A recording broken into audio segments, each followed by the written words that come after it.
Hi everyone, my name is Nicole. I'm an astrologer. Today I want to talk about Mercury retrograde. This is not only last retrograde Mercury have in 2025, also is crossing over to different sign. It has a really interesting story goes with it, and I want to go a little more detail today. And I'd love to go a little more detail as a possible since this will set the tone of 2026 and let's go with it. Also, I am filming this October 26th on Sunday, and we are officially in the Mercury shadow period, and I'm gonna show you what I mean by that. So the retrograde schedule, you can find it in internet or you can use Astro journal I created and they are all in there. And this image is actually from my journal. And okay, so October 21st, we already stepped into the shadow period where this gray area, and this is the degrees that Mercury have to revisit. So shadow period means Mercury is going direct motion, right? And the retrograde means it's going back, which means it's going the smaller degree. So 6, 7, 6, 5, 4, 3, 2, 1. So it's going back to the previous degree, and then it will go direct again, and then it will go out of that the gray area that Mercury have to revisit. So the shadow area just talks about we are going direct motion, but eventually with the retrograde motion, we have to revisit that area of our life. When you actually see Mercury retrograde in this form, we know that in every degree, we have to revisit 3 times. For example, let's go with a 0 degree here. When it's direct in the shadow period, we have to deal with some kind of event. And then when it goes to retrograde motion, we have to revisit this 0 degree point again. Then when it goes direct, and then we have to finalize this moment again with the same degree. So that's why everything, whatever we're going through during the Mercury retrograde or any retrograde, we have to deal with it 3 times. That's why there's a famous quote that don't buy cars and electronics or don't make an impulsive decision, but you have to revisit anyway. That's why a lot of astrologers are saying that. And currently we're heading into the end degree of the Scorpio. And this Mercury retrograde is unique. It happens quite a lot too, because Mercury can just back and forth between these one sign. But in this time, Mercury is back and forth between 2 different signs because Mercury in Scorpio and Mercury in Sagittarius has a totally different energy. And let's talk about what Mercury do in our chart. Mercury governs our communication, our thought pattern, and our skills and talents. And that skills and talents can go into the writing, or play instrument, or some people express that as a like dance or movement, or it can be mathematics, calculation genius, or someone can draw really well, and etc. So Mercury governs a lot of things. And in tarot, Mercury is associated with the card, the magician, because magician can do anything. So the magic talent is all different to every individual.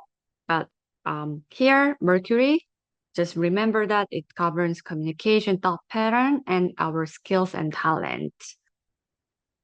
And when Mercury is in the sign of a Scorpio, it's very like intense. It has a little bit of a, not little bit, it will have a scorpionic energy expression. When it goes to Sagittarius, Mercury will have a Sagittarian energy.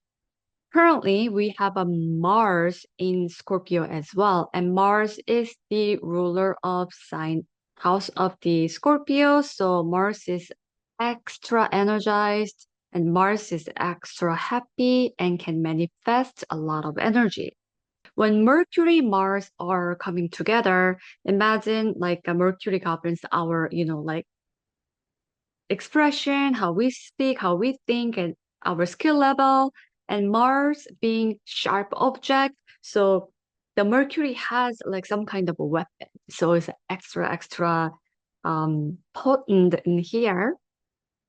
In world astrology, when we have a Scorpio season, when we have a Mars in Scorpio, and then also the modern ruler for this Scorpio is also Pluto, and it brings up all the intensity, transformation, underground types of energy because of the Scorpio rules anything underground. The opposition sign Taurus is involving with everything above the ground.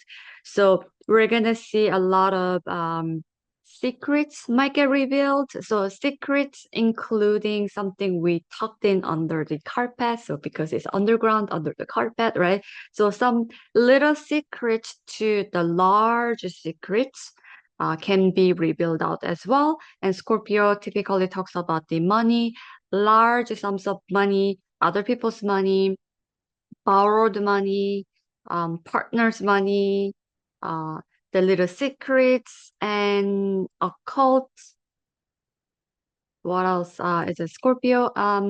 Something happening in the bedroom because it's under hidden, right? So like our bedroom is a hidden place. You don't typically put that into the middle of a living room that anyone can see. So bedroom is a very hidden place that all the secret, all the magic can happen. So maybe some kind of like your sex life or sexuality or the money, little secret you have can be revealed out because the Mercury wanna express out that part of your chart, and then there's some Mars being there, and Mercury is extra energized, and Pluto, the modern ruler, wanna transform something, and we have to revisit this degrees for 3 times. So expect something will be blow out.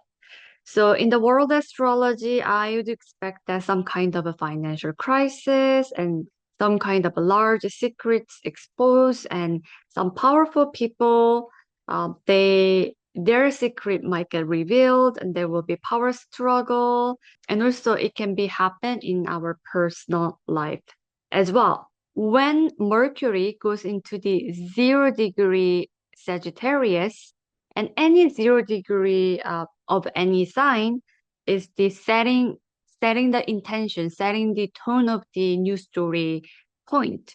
So Mercury go there, and I believe this is the 29th of the October. Eight of Wand is the card that is associated with 0 degree Aries or first decan of Aries. This card is only true that doesn't have any living thing or an object. Well, like we have a wand in here. So Three of Swords and Eight of Wands has the some kind of a missing human soul or living being's soul energy because of its understood energy. Three of Swords, for example, it's a three dagger in the heart shape heart, like it's a Libra energy. So in the law system, you lose something, the other person loses something, but we just kind of get the middle ground. So it's understood. And in this card, it's about going far away. Fastest moving energy of all in the tarot deck and also astrology as well, because it's kind of announcing energy because I know exactly where I'm going, where I am heading. I'm going so fast. So that's why this one doesn't have any an object. If I say this is kind of a breaking news point and just like announcing some kind of a news or information to the world, fastest spreading energy. So imagine you have some kind of a mistake and you are shooting the messenger with a unclear messages so that we don't want that, right? So let me share this again. Let's go back to retrograde schedule. So Mercury is while going into the Scorpio degree, and the secrets are revealing, There's some kind of a uh, issues getting revealed, some kind of family secrets, personal secrets, or you might get caught by cheating, or you borrow some money and then now you cannot hide it anymore, or you wanted to manipulate someone, but that plan got revealed. So Mercury is opening up all the scorpionic energy in here. And as soon as Mercury step into the 0 degree, now Mercury wanna say to the world, hey, hey, listen to this, right? So this is announcing energy, but too quick. You know what I mean? Because Mercury have to come back to the same degree, and they have to say, oh, sorry guys, this wasn't the right plan. This wasn't the right information. I have to revisit this. I'm so sorry. Let me go back and then revisit the information if that is right. And the Mercury have to revisit all the secret, whatever information was correct. And then all the fact checking will happen while Mercury is direct and making the new decision. And then when the Mercury goes into the direct motion, finally, in this time, then Mercury can announce the clear message and can able to move away, go into the Mercury in Sagittarius agenda. That's the storyline. And again, because of the 0 degree carries the announcement without emotions energy, breaking news types of energy. It might be too early because we have to visit that point 3 times with the Mercury in Sagittarius. And in the world astrology standpoint, we might see some kind of a new updates or some kind of government or large company or tech company. They're announcing new policy or new system, new upgrade. So if we see something like that, let's say like CBDC application, whatever is happening in this 0 degree Mercury shadow period of time, I wouldn't take that as a serious case or I have to follow that rule because of I know that when Mercury goes into the retrograde that they have to revisit, and then when it's go direct motion, then in this time of the update will be more firm, more like a stable than this shadow period. So keep that in mind as well. So apply that analogy to your life as well. If you uh, found out your spouse is cheating on you, or you kind of get the idea or some kind of clue, don't react too quick because it might not be the truth. So you have to revisit. But when you say out something, you cannot undo that, right? So it's hard to undo things. So that's why Mercury retrograde or any retrograde planet suggests that you have to internalize. So do not quickly announce anything. And then you can review, revisit things during the retrograde period. So the retrograde period always will help us and allow us to revisit or things more peacefully because of a lower energy of the Scorpio. Scorpio is very interesting sign because of it has like 3 phases of the transformation energy, and there's so many different layers in the sign of a Scorpio. So that's why like if I talk about Scorpio, I think I can talk about it for like a days and hours and you name it. Um, but simply put, the lowest vibration of the Scorpio is the Scorpion stays in the underground, only know itself and cannot see anything because it's a hidden, it's a dark, it's a tucked in. So it's very intense, very angry, like a very um like a retaliating energy. But the evolved version of the Scorpio is actually depicted by an eagle. So when you become an eagle, you can go higher on the sky and then you can see the bigger picture so that you see, oh, I was there, but the other person wasn't there. That person was doing this kind of work and I was doing this.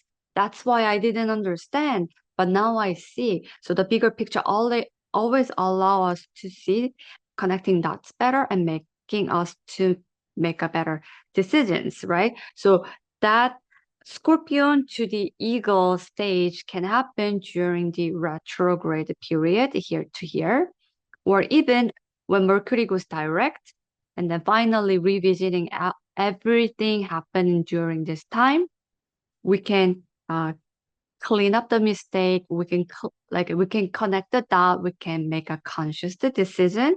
And while we are doing that, we're gonna face our own challenges, ego death, and also opening up the heart.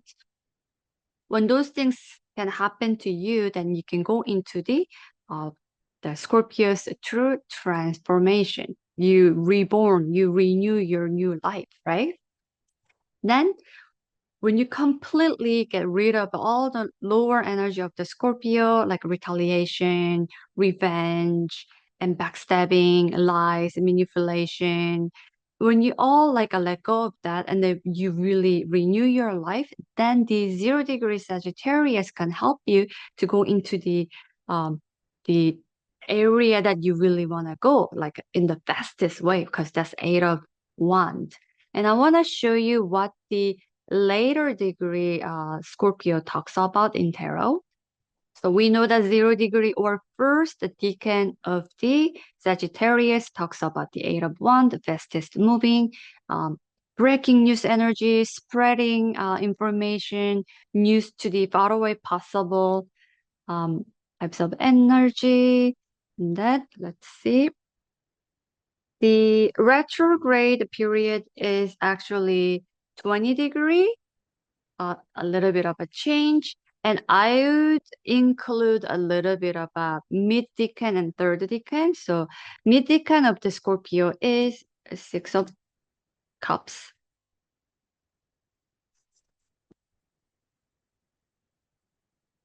Some people think, is this really Scorpio? Yes, when Scorpio is happy, they feel ordinariness. They can bring their happy memory. So that's the kind of really high vibration of the Scorpio. So this is the mid-decan, and then the actual retrograde period, which is the a last decan of the Scorpio, 22, the 29 degree Scorpio in tarot correspondences picture is 7 of Wands. Look at this, how foggy that is. Scorpio cannot make a decision. This looks good. This looks good. Everything looks amazing, but you don't know what to pick, right? So Mercury is going through this image of the Scorpio later decan as the shadow period. It's extra confusing time. And then right after this period, Mercury have to go into the announcement or going far away place, but imagine you pick wrong thing. Imagine you thought this is the truth, and then Mercury confirmed, and then move on to the next sign and hit the 0 degree. You just kind of announce something that is not true to you or true to the world. Then you have to kind of do the damage control, right? So keep in mind that right now what we are going through is very foggy. It can confuse us. It can make us a little bit delulu. And also it can make us feel angry because Mars is in sign of Scorpio and Mars brings some kind of anger intensity. I want to win. Mars brings that sharp object. I have a weapon. I can win over you. So all those kind of energy is there, but don't forget that we don't want to be impulsive. We don't want to make decision too quick. We don't know which one is true for us yet. We will see which one is true to us when it goes into the retrograde motion, and finally when it turns direct, then we will know. So not yet. So if you want to know when is the time? Let's go back to my thing again. So, retrograde will start November 9th. Soon, it's not, this is a short period of time because Mercury moves really fast. And then November 29th, it will go direct. So November 9 to 29, we really have to internalize whatever happening right now. We need to just observe, don't react. Just maybe bring your pen and paper and just write things down because my dear friends told me like, oh my God, my husband might be cheating on me. Like, chill, just don't react too quick. Don't confront too quick. Just grab your pen and paper, write things down, connect the dot. Now is not the time to, like a blast up like all the announcement. No, not yet, not yet. Just wait. So whoever going through this kind of energy, you guys need to just chill a little bit, right? And then once we revisit all the data we collected during this time, then we can really look at things more clearly and make a decision with a transformative energy, with the Pluto, the modern ruler's help for the Scorpio. And then you might ask why you're talking about tarot and then where is the information. I do have just this. Let's unshare. Stop share. So I have a tarot and astrology correspondences book. It's all illustrated. You can find the same information, similar topics, and all in the internet. There's so many books and information available, but I just put them nicely. So if you're interested, you can get this one from Amazon as well. And I want to show you one more thing. So when you go astro.com, I just put the there's a in the display and calculation options when you click LDN and then when you want to see your chart. So the chart show you the tarot correspondences placement. Yeah, okay, let's go back. Without this clean, so you will just see the plain. I use a whole sign and Placidus together, but like a whole sign for the general forecast. And then chart selection, when you go Chaldean, it shows that the same placement as how tarot goes. So this is a USA country birth chart.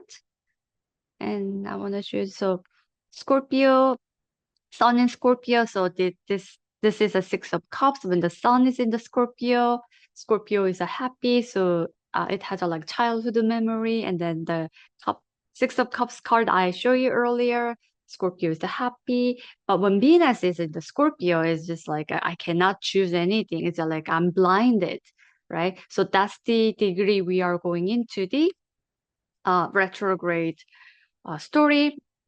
And then Mercury in Sagittarius is the announcement, right? Mercury talks about our communication style, our like how we act, how we thought pattern to our skill level. And then Mercury is going into the Mercury placement of the Sagittarius. So that makes the announcement the placement. So if you guys want to play with the tarot image, place that into the learning about astrology, I highly recommend it. But there's a other method as well because there's other decan system or there's other like Egyptian system that has a like a narrower or larger decan for the different planets placement as well. But start with something easy and available before you go into the exotic one. And there's a duad one, a 2.5 degree point, and that one is really interesting as well. Or you can study about the Sabian symbol, which is talking about every each degree point of the story. That is a really interesting part of the astrology as well. But tarot is fairly available. There's tons of information. You can get all the description really easily. So that's why I like using tarot, although many times I go with the other decan system as well. So again, the later decan of the Seven of Cups has a little bit of a fogginess. We can make a decision. It cannot be truth. We might get this looking at something that is not really true because there's like all the fog and there's so many things was representing to us. So keep that in mind. If the government, bank, large company, tech company, whatever, they are announcing something new, just simply observe that as, oh, they might change their policies, terms and conditions, or if there's a new cell phone, new computer, easily list out, and they might have some kind of issue, or the specs are not really performing as they announced it. So keep that in mind that as well. And I honestly think this retrograde is a really blessing time because of Sagittarius is the place that you know exactly what you want in your life, and then you're going into that direction, right? So it's retrograde allow us to revisit that we can reconfirm that what we really want to do in our life. And this Mercury retrograde is actually tied into the other transit with Uranus and Pluto and other part of the story as well. So I am going to focusing on that story to 12 zodiac sign, and I'm planning on to do some a little bit about tarot at the end of the each zodiac signs forecast as well. Let's start with that. And also I want to focusing on what the Mercury will do in the Sagittarius sector of each zodiac sign, because this is really important, because this is about the truth, new renewal, announcement, types of energy into our life. Okay, let's do Aries and Aries rising. Let's for the Aries and Aries rising people. And I don't know how to fix this issue, but bear with me. Because it's Aries rising, but Mercury in Sagittarius is placed in the eighth house, but it's supposed to be ninth house of the Sagittarius. But let's just do it. And if anyone know how to fix this issue, please let me know. I'd love to make it better visual because it bothers me and it's really confusing. So Aries rising people, Mercury is in your ninth house of the publishing, international travel, or teaching, or study something higher knowledge, and or seeking for your own truth, or like announcing something that what you really want to do in your life based on your truth. And exotic places, a faraway place from your home birthplace, or meeting exotic people in your life. And Mercury is here, and actually Uranus is going looking at this like opposition way. So the Uranus opposition in the Gemini, because Mercury actually rules the sign of Gemini, is Mercury's own home sign. Uh, Uranus is sitting here. Uranus rules sign of Aquarius. Pluto is currently sitting here. So they are kind of looking at each other, and then you're my home, you're sitting my chair. Let me see what you're doing. I know exactly what you're doing. They are communicating right now. So this Uranus opposition to Mercury in the 0 degree or Sagittarius placement can create a sudden changes of the direction, sudden upgrade, sudden unexpected news into this Mercury transit in here. But as I mentioned in the earlier beginning of the video, don't make a quick decision. This sudden change, this breakthrough or truth and freedom types of energy of the Uranus is sitting on your second house. This is your bank account. This is your value system. This is something like a money related. So whatever Mercury retrograde back to Scorpio and then come back out during this time, we have to transform something in the Scorpionic way. And then when we digest all the information and energy and the event, then when we go into the 0 degree Sagittarius point, Uranus can transform something, giving you freedom, sudden windfall of money, and maybe wish comes true because of the 11th house of Aquarius or 11th house in general. It's all about we bury, we just kind of suspend our long-term wishes there. So Pluto is ready to transform that energy, uh, and then have a trine energy to Uranus placement in your second account, and then it's giving you a direct channel to announce it. So this is also a sudden breakthrough from the like old contract or job that you didn't like it, and all of a sudden you wanted to teach something, you want to learn something, you want to end the chapter of what you were doing, and then finally go into the more freedom, free highway types of energy. Uranus can kickstart that. Uranus can help you to boost that into the fastest energy moving of all in the zodiac sign in here for you.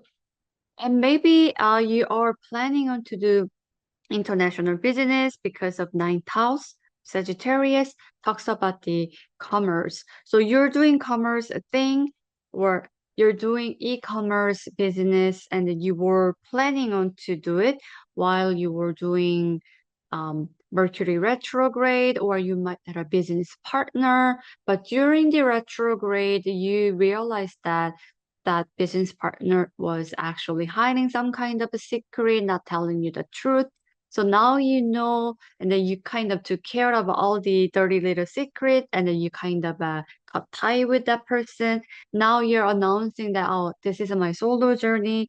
That can happen as well. And Uranus can break free that energy because the Gemini is the twin sign, right? So you want to have a partnership. Eighth house is Scorpio's house is all about the partner's money, soul merging, or contractual types of a money related relationship. So Uranus can literally break free you from that unfair, dirty little secret ties into that situation so that you can go into the solar journey, into the truth to you types of a journey to you, and it will move pretty fast. And Pluto in Aquarius is really helping you to do that because of they have a trine energy here, and then you feel like my dreams are coming true, my wish comes true, my wish fulfilled. So use this Mercury retrograde energy really well, and don't make a quick decision because of the rainbow is at the end of the transit. When everything goes direct, when we finally visit the 0 degree Sagittarius for the third time. So hopefully you guys can harness this energy, and let's do tarot. And I'm gonna grab a device card. So for Aries and Aries rising people, what you guys need to remind yourself. Because you guys have a head first energy, because that's what Aries energy manifests. Oh, okay, so this one. The world. Okay. So the world card in oh my God, I'm dropping everything.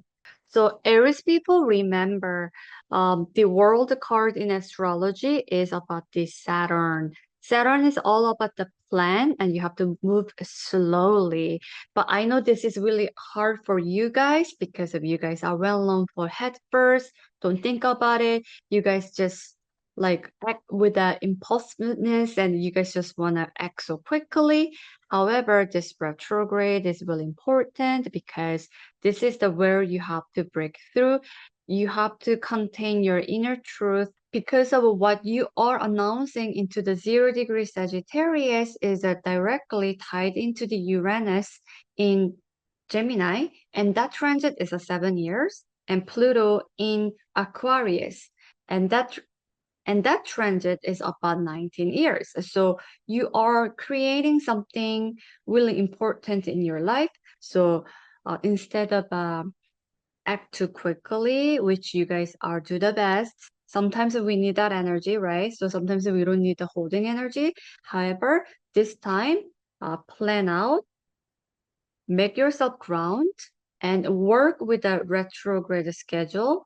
Put that into your pen and paper, write things down, and then understand that when it's time to just observe your emotions or event around you, when is the time to review, and when is time to make a conscious decision, and when is the time to make a true announcement based on your truth. So there you go. Let me just give you your last message card for Aries people. Okay, this one. This card came. When I lean towards love, I am lead. Yeah, exactly. Because when we have a lower energy of the Scorpio, which is the retaliation, secret, backstabbing, and manipulation, or psychological damage and things like that, it's not good. It gives you only short-lived satisfaction to that scorpionic energy. But what Scorpio eventually want to do is a transform, evolve into the next sign, which is a Sagittarius, which is about the knowing the truth, right? So always, always, always opening up your heart space, always lean towards to love. That will long last, that will stay with you forever. Not the retaliation, not the manipulation, not the like ugly little side of us, or like something driven by our ego. We need to let that go because we are about to entering the 7 years of the Uranus in Gemini transit to about 19 years of the Pluto in Aquarius transit. So we don't want any negativity or ego-driven energy into our new chapter of our life, especially when Saturn goes into the sign of Aries, your sign. It will create another 30 years of our new cycle. So larger cycle is about to starting. So be clean and make it more available and activate your heart space. Work with a plan. When you work with a plan, at the end, the reward is the world card. You will have everything what you wanted in the world, right? So there you go. Let's move on to next sign. Okay, so Taurus rising people, Mercury is in your eighth house. And eighth house rules really, really that this is a Scorpio's natural house.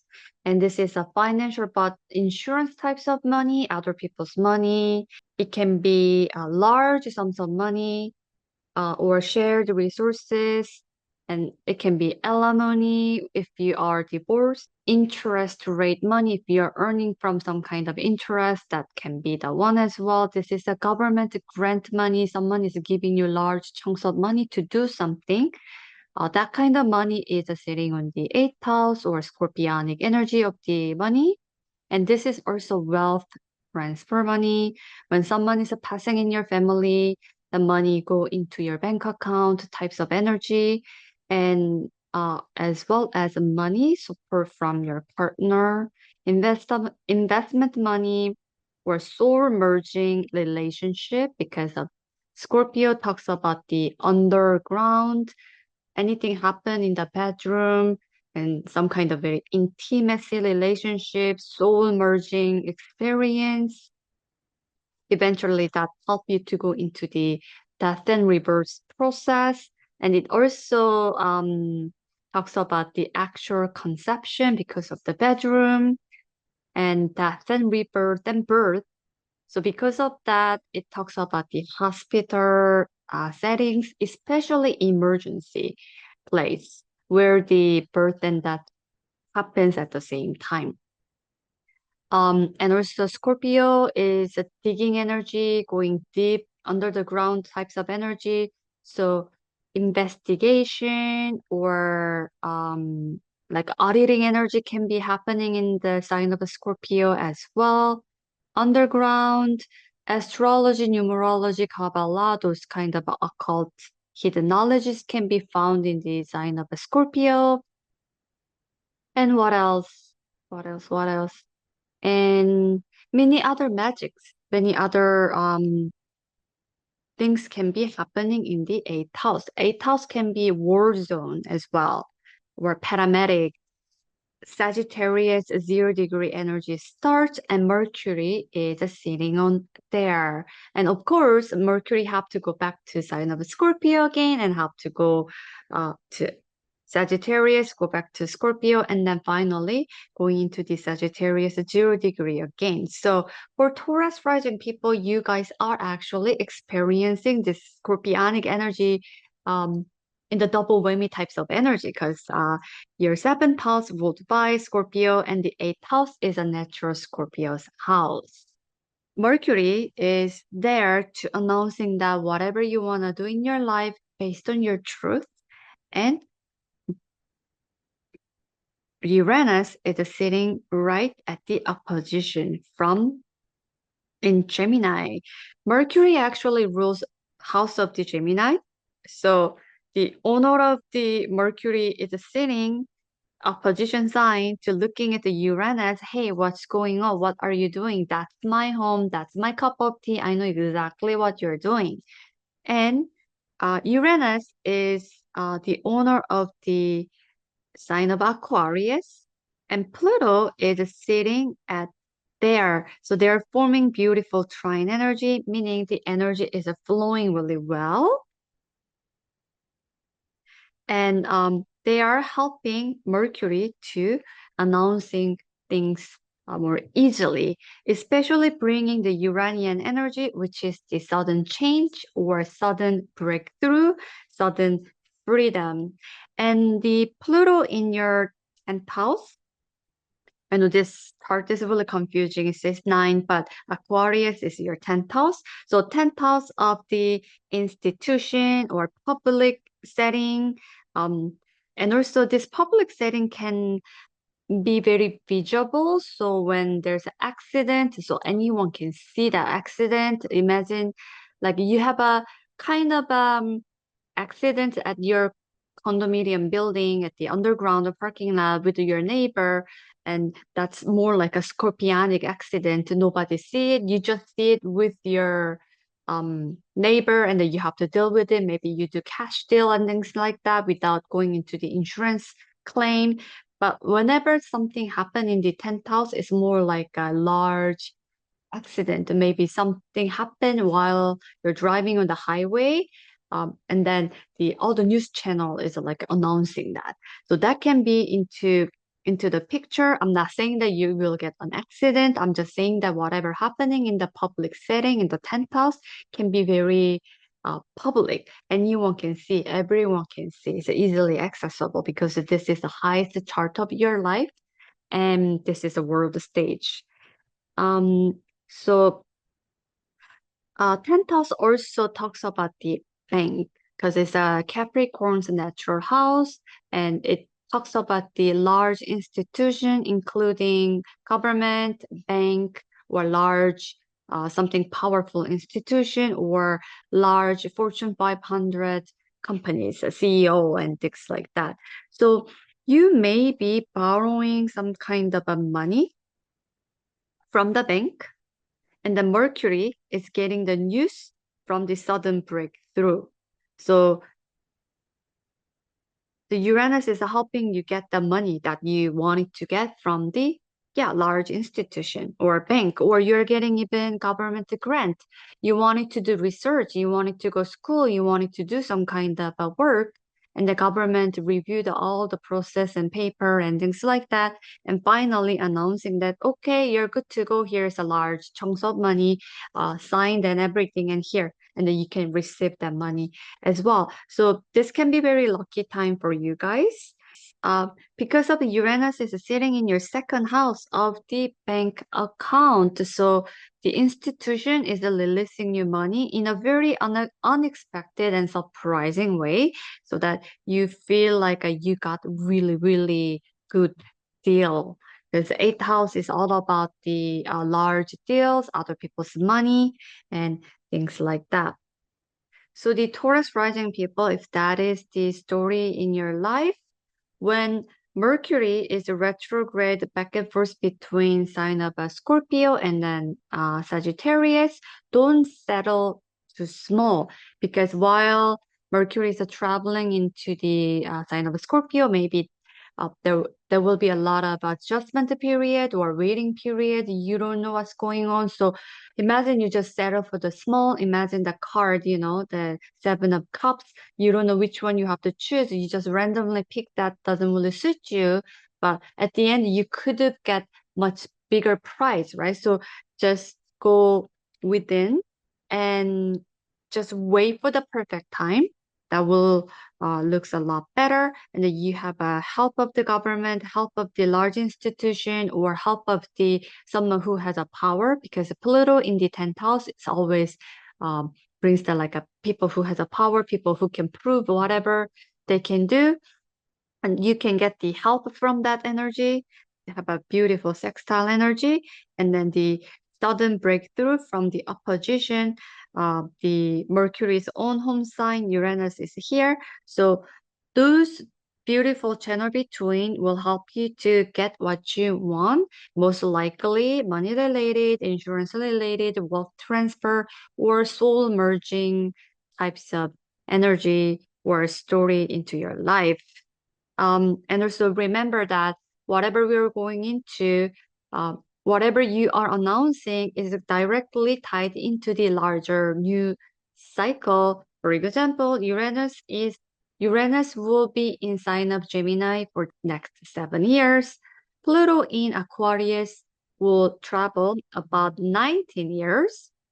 And also when Saturn goes to sign of Aries, it will go into your 12th house. That will be new 30 years journey. So this is we're opening up the larger cycle and you do not want to bring any negativity or like you could get the bigger prize, but you actually took the small. So you have to like kind of play with it. So you do not want that. So whichever the case, I really urge you to focusing on whatever your heart desire because this is really a positive chance.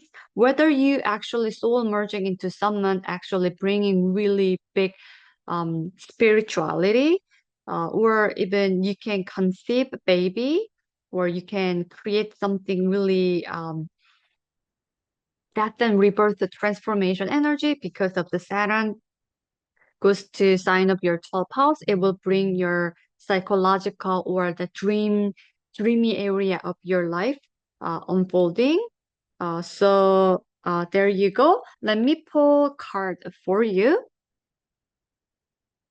Okay, for Taurus rising people, let's get a card for you guys. Can get through this retrograde energy more smoothly and nicely.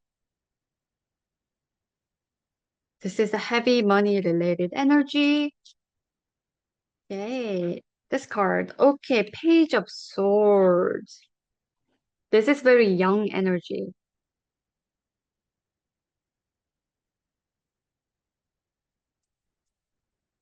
Any pages in the any pages?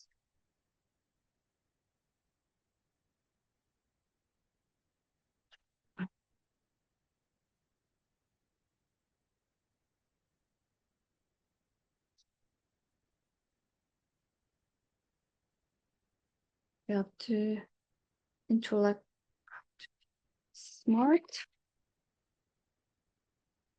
This is all any and all the pages in the tarot card brings up the young energy and kind of it brings all the air energy together, like a Gemini, Libra, Aquarius, all of that together.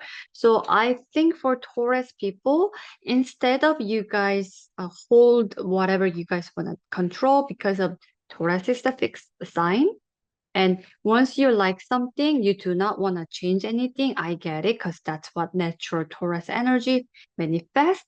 But in terms of the Mercury retrograde, what you guys have to revisit and announce that, or receiving money, or merging experience types of new awakening standpoint, I want you guys to be open-minded because of the air energy allows people to do that. And this is about the smart energy, kind of intellectual energy, make you more smart. So like controlling and maintaining is not important right now because your next longer cycle journey is a lot more important. So this time, allow yourself to go into the more information. Maybe you can research whatever you need to research. Work with a chat GPT is really good. I would say it's the best you can get the answer, but ChatGPT is like a very air energy, right? Help you to see the better result or better information more quickly. So, and also bring some curiosity. This is young energy. When we are young or when we see young children, what we see, they're all curious about all the new information, right? So the curiosity, open-minded, the intellectual idea, and the mindset will help you to get the best result that you want into your life for your next longer journey. So let's get the oracle card, message card for you. This one. Okay, happiness is my birthright. Ooh, simple and very happy energy. So don't compromise because Scorpio usually wanna like transform something to compromising it and just like kind of like really hold tight. And you guys Taurus rising people has this similar but different energy, right? So want to hold it because once it works, I want to hold it. I don't want to let go. But when you see bigger picture, when you see that bigger happiness and your authentic self is somewhere else, why you want to hold something doesn't work, right? So keep that in mind. Happiness is your birthright. Even if it's a little bit difficult, use a curiosity and open mindset and intellectual idea to research the information that needs to be goes to you. Allow the new information to achieve your birthright. And there you go. Let's move to next sign. Okay, let's do Gemini and Gemini rising people. Let's share the screen. Okay, for Gemini rising people, this Mercury in 0 degree Sagittarius with the retrograde and 3 times the revisiting energy is finally in your seventh house of the all relationship and significant relationship sector of your life. And whatever goes into the seventh house, and we're gonna see new types of a relationship emerging into our life. And I mentioned that many times in my other video, whatever goes above the horizon, this is below the horizon, this is a private chart of our life. Here is more public side of our life. And here's the, oh my God, oh no. The fourth house I see is the most private of our life, is most hidden place. Other hidden place is the eighth house or Scorpio house, where most public and most visible area of life is our midheaven. Just keep that in mind. So with the Mercury retrograde revisiting your private side of your life, and now merging with the new types of energy. Now you're more socializing, you see people more clearly. Now things are more visible. And the Mercury actually rules your rising sign, Gemini. And then we have Uranus is looking at the 0 degree entering point direct opposition. And Uranus brings this sudden change, sudden breakthrough, sudden freedom to um, sudden renovation or upgrade. And Uranus rules a sign of Aquarius, and the Uranus is a home Pluto is sitting on here, and they're all sitting on each other's house and helping Mercury to announcing something really true to you in terms of the relationship, all the significant others of the side of your life. So this is a perfect time you're announcing that new relationship, new partnership into your life. And let's say you were secretively dating someone, because Scorpio talks about the underground, the hidden place of our life. If something happened in our bedroom, it's very private, so nobody knew about your relationship with a significant others. But soon as a Mercury goes above the horizon, now you're announcing here, because 0 degree Libra, because this is the 0 degree Libra point, but yours is set by 0 degree Sagittarius. So this is the place that you announce to people. This is the place that you introduce to the world what you are doing. It's really a starting point of the public side of your chart. So maybe new announcement of the marriage or engagement or relationship, or you're breaking free from the all the secret what you were holding behind underneath of your carpet. Now you're bringing that news really cleanly with a confidence, because of the Uranus is helping you to bring some kind of freedom. Because when Uranus go into the first house, uh, the Uranus can bring that person's a little bit of a psychic ability, because of Uranus can bring sudden download from the sky, all the knowledges into the universe. And you guys are the air sign, so that the air energy and air sign can do really beautiful energy together. So your psychic ability to understanding the complex knowledge will be heightened for next 7 years. And you will get upgraded as the Uranus progress into your first sign. And wherever Mercury goes will be very happy, because of Mercury is your chart ruler. And chart ruler is keep getting Uranian energy to find the truth, breaking free from the unfair energy, to find the genius types of download, to psychic ability, to uh, personal upgrade. It's all there for next 7 years. So your chart ruler will be happy wherever it goes. But first, with this Scorpio and Sagittarius retrograde back and forth between this sign is helping you to announce something really true to yourself. And Pluto is really helping you to transform that energy more effortlessly. And the Aquarius is sitting on your ninth house of the higher knowledge or book publishing to some kind of international business. It can be something exotic, or someone from the exotic place is giving you really good information so that you can use that information. You can bring some kind of a channel, or your brain function is a really, really high. So you can understand things really easily, so that you have a genius idea that you can announce that into the world in the public stage really nicely. So with that genius mindset, your Mercury, how you communicate, your thought pattern, your skill level is all upgrading, all boost up here. So Pluto in the ninth house can help you to create the international business deal. Or if you are doing book publishing, then you can do really great deal with the you can make your career into the public space, because ninth house is like international. Maybe you have like a small business, but now you're actually getting that into the like a public space, public setup, so that you can get more eyes on your company, and then you can upgrade as you go as well.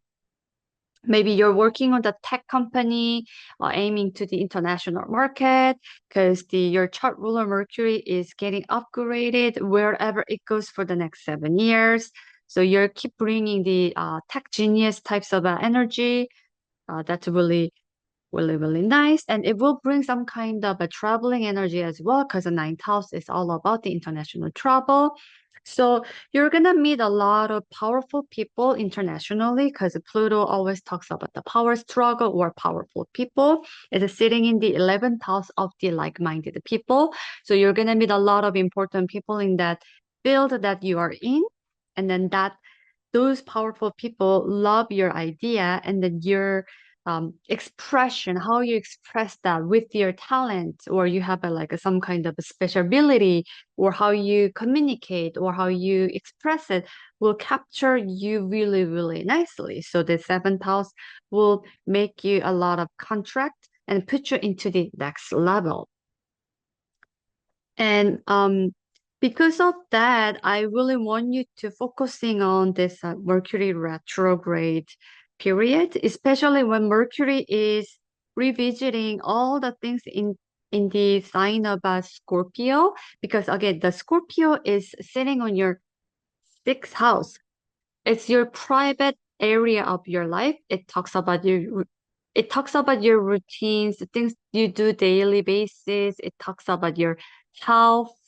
And also Mercury rules the natural Virgo's house of the sixth house too. So this one is getting highlighted as well with your Mercury transit. So don't make a quick decision. Always internalize your retrograde period first, and then digest that energy, and then announce it with a perfect time.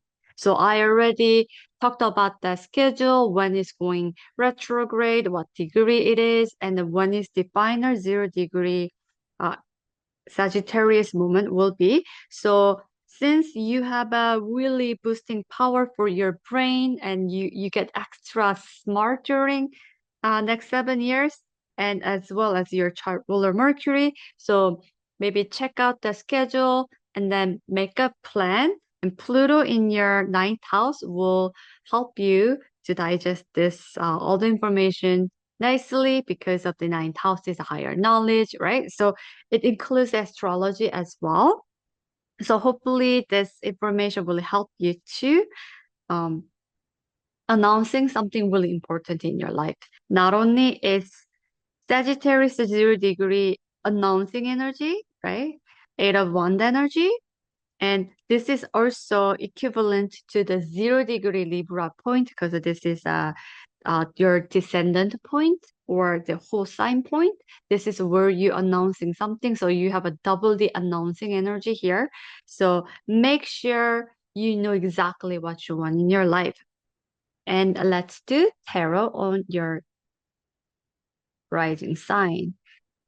So I really see a lot of the Gemini rising people going to the international setting. You guys might become really popular, meeting a lot of powerful people, and meeting a lot of philosophers or smart people. And next 7 years, you guys will get on fire. Personal upgrade and getting smarter. That's amazing feeling, right? For the air sign people. So let's pull cards for you. The advice card. Let's see. Oh, okay. This is a Virgo energy card. So Eight of Pentacle means you have to work really hard. But not just hard, you have to work with the craftsmanship. When you see this card, this person is working really hard with the detail-oriented manner, right? So your chart ruler, Mercury, is extra boosted, as I mentioned multiple times in the video, because of the Uranian energy. So utilize this extra upgrading time. It's like when you play Super Mario or any video game. So your character is getting some kind of a portion or a bonus, so that it gets like a taller, bigger, stronger, or smarter, of a secret ability to skip the difficult part of the game. So you're getting that boost, right? So use that energy to work hard, because your work will get paid, because you will have a next 19 years of the ninth house, Pluto in the ninth house transit, and that after that, Pluto will go into the 10th house, and the 10th house is the most visible area of our chart, right? So your career will go into the world stage. You're gonna have a fun in next 19 years, and the next after that, it's gonna be like next level. It will be unbelievable time. So, but first you have to use your new ability, utilize that upgraded energy coming to you. Either it's a psychic ability or to your tech understanding ability or whatever the case. So let's pull message card for you. So I have this one. Beautiful tree, sun and moon together. Let's breathe. My faith has the power to turn drama into healing, conflict into the growth, and fear into love. So while you guys are focusing on working on something, this is a creation energy, right? Create something amazing. Create something can grow, but you don't want to create or working on your trauma and you grow the trauma because this is a once a lifetime transit that you can get upgrade, right? The Uranus is really upgrading you, your brain and your ability and everything for next 7 years. Then why are you bringing your negativity? Why you want to bring your grow your trauma, right? So put those behind in your life and grow something amazing because of next Pluto transit will really put you into the world stage and you might be really world famous by then. So there you go. Let's move into the next sign. So Cancer rising people, Mercury is entering your sixth house of health, work, and everyday routine to the service you put it into the world and care into the world. And also it talks about the freelancing working and our overall physical body health, including mental health as well. And sixth house also talks about animal pet care because of this is a service we do that to our animal, right? We clean their poop, we clean their pee, we wash them, we walk them, we feed them. So animal can found in the our sign of sixth house. And this is entering 0 degree there and announcing something that is true to you after revisiting fifth house of the all the passion, romance, and our children and our expression types of area of our life. So Mercury is announcing something to really true to yourself, and the Mercury's own house, which is a Gemini, we have a Uranus sitting here. They're looking at the Mercury's entering to the 0 degree Sagittarius directly.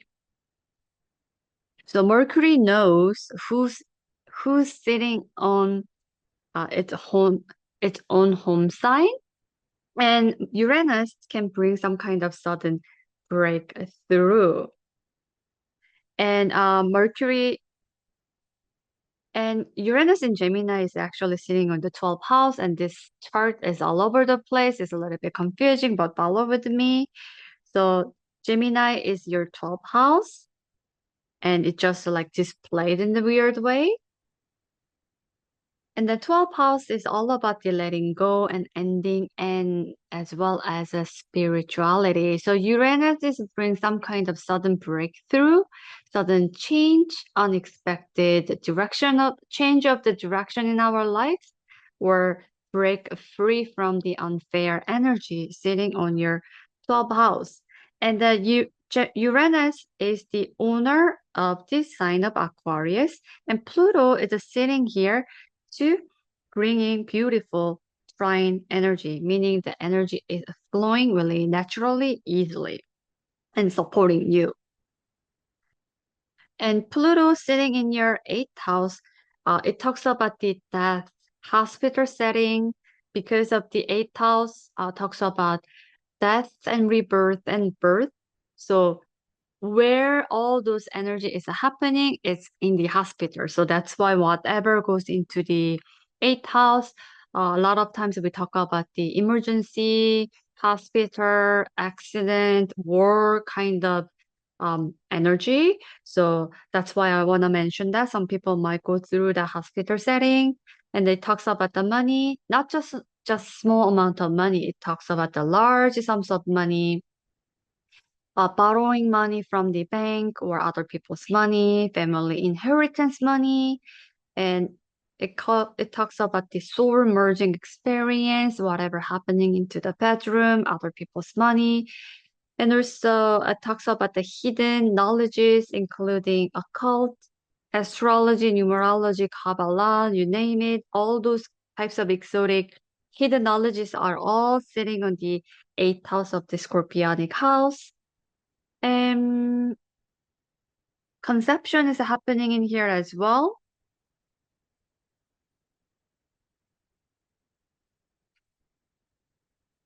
So Pluto is extra powerful because of Pluto is the modern ruler of the Scorpio, and Scorpio rules eighth house. So while Mercury is revisiting the Scorpio house in the fifth house, this is also procreation. This is about your sexual life. This is something passion, love, relationship. So you might get pregnant during this retrograde time, and then you are focusing on your health as soon as the Mercury goes into the 0 degree, Sagittarius. That might be the case as well. Or you might go into the sudden awakening of the renewal because of the Pluto brings the renewal, rebirth, and new spirituality through the Uranian energy into the 12th house setting, or you're sudden you awakening from your spirituality through the Uranian energy, and you're putting actually your sixth house of the service to others. Because a lot of freelancers are going using their energy, expressing their freelancing job in through the sixth house. So the sudden awakening and Mercury will be in here. So Mercury talks about how we speak, our thought pattern, our talent and our talents and our skill level in here. So some people has their skill level or Mercury's talent as a writing, speaking, playing instruments to doing like a complex mathematic and solving problem and things like that. So this Mercury can manifest your sudden awakening through the 12th house of the letting go, spirituality in between world, you decided to teach people because sixth house of Virgo energy is always about the service and giving others types of energy. So that can happen. And because of the Pluto in the eighth house, it's all about the occult energy, right? So you're concentrating all the awakening like a soul merging energy of the knowledge, and then you are putting that into the container. You're starting to writing your books, or you're starting to making your audiobook. You're recording something, you're writing something, you're putting something as an art form. That can be happen as well.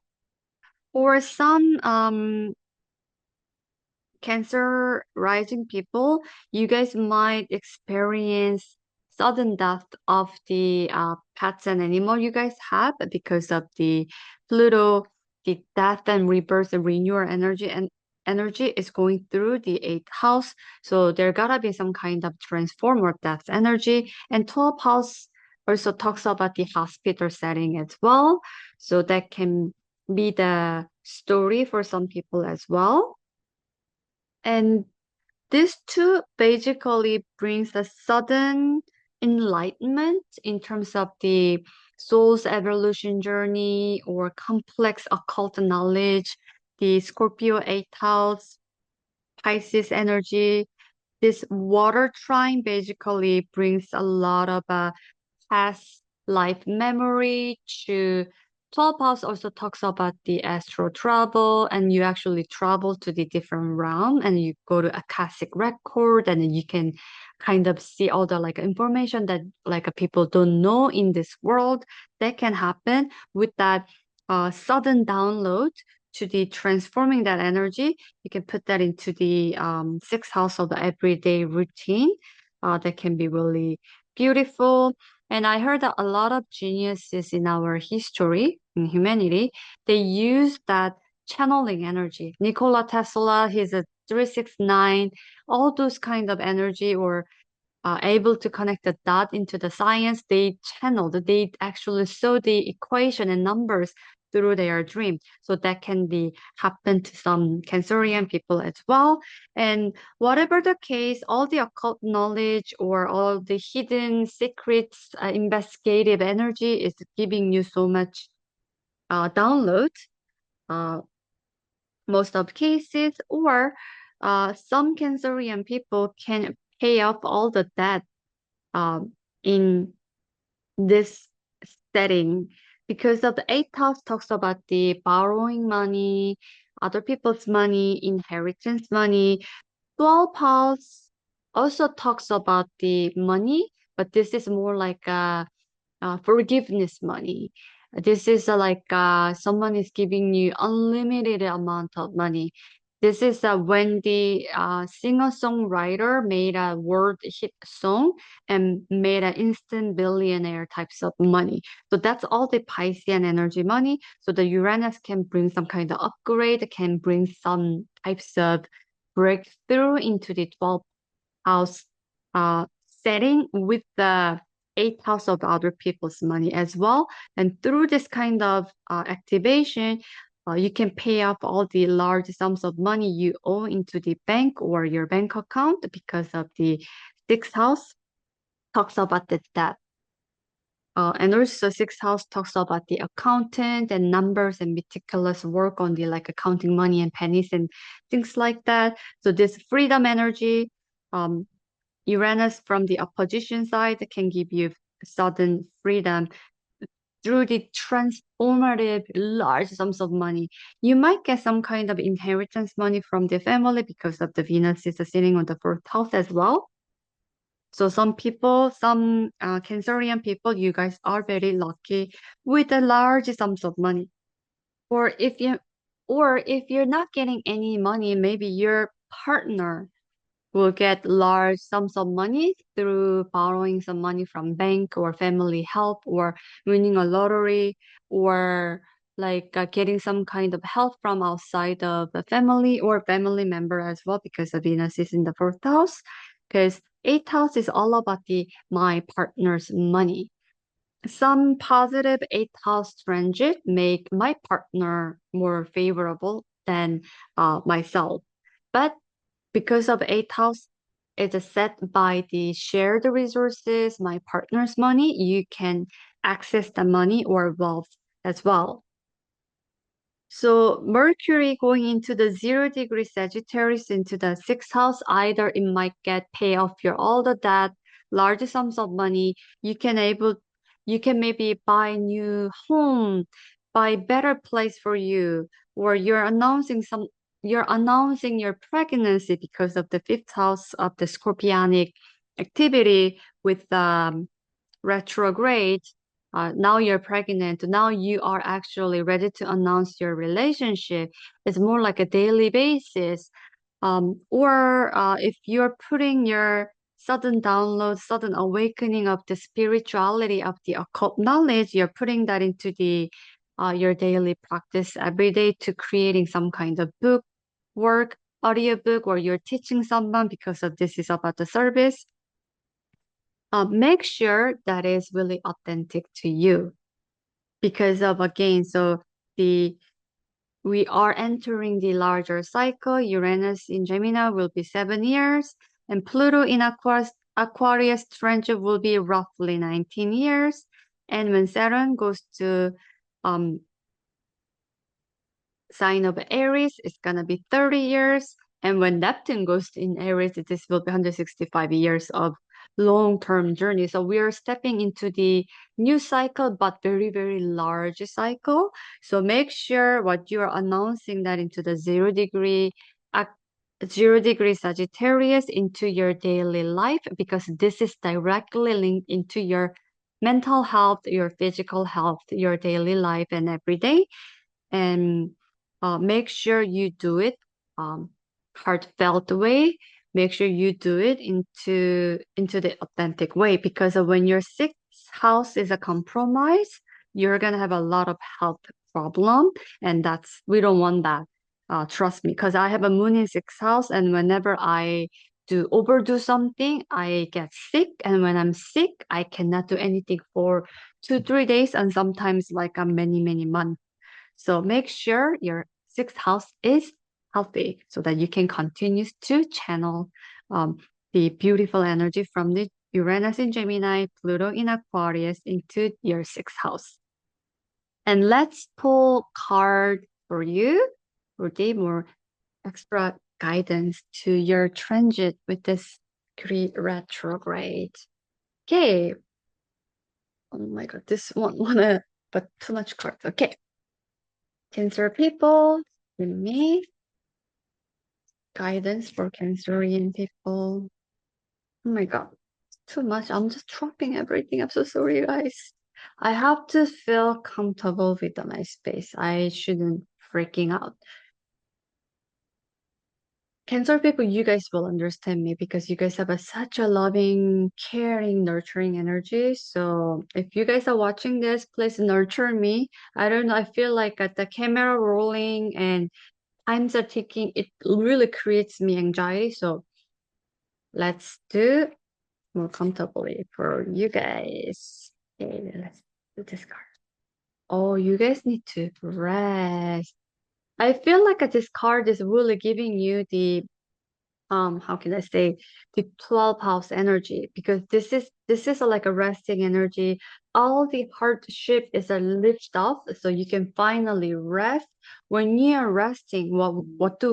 We channel, we dream, and then when we dream, we get all the dream images, and we get all the channeling, as I mentioned about the Nikola Tesla and the other geniuses in our history, in our humanity. So I feel like you're gonna get so much download from the 12th house, and it will give you extra energy, extra information that you can focusing on your daily life. And when you do your daily practice over X amount of time, that will become your career, right? So that will eventually pay you off, and then you're gonna um, get all the reward through everyday practice. So let's get the message card. So I got this one. So let me read. Oh my God, I don't have a space on my table. In every moment, the universe is conspiring to bring me towards right-minded thinking and the energy of love. So when you guys are channeling some kind of a download through the ether or Akashic record or a sudden breakthrough from the spirituality, astrology, numerology, whatever the case, focusing on love of energy of the love, because you're putting that into the sixth house of your Virgo's placement. And Virgo's house is all about the devotion to the humanity. And if you want to do that, you need your heart space. So focusing on energy of the love. So let's move on to next sign. For Leo and Leo rising people, this is exciting time because the Mercury retrograde back to your fourth house of your home environment, your place you're living in. Now Mercury is going into your fifth house at 0 degree. After the three amount of times visiting in this 0 degree point. This is your joy, happy, love, children, romance, all types of passionate energy is aligned into. This is a natural Leo's house and your Leo rising, and you're really, really expressing your energy through this house. So you might get conception, you might meet love of your life, you might end up to opening up your new passion into the new area that make you feel like a renewing something amazing. Like we all go through the time that nothing really excites, like drinking, hanging out with the friends, watching movie, all the leisure that we used to enjoy.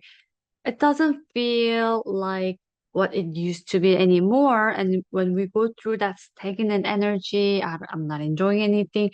But when the new joy, new passion, new love, new excitement comes to our life, then we just literally like lit up, right?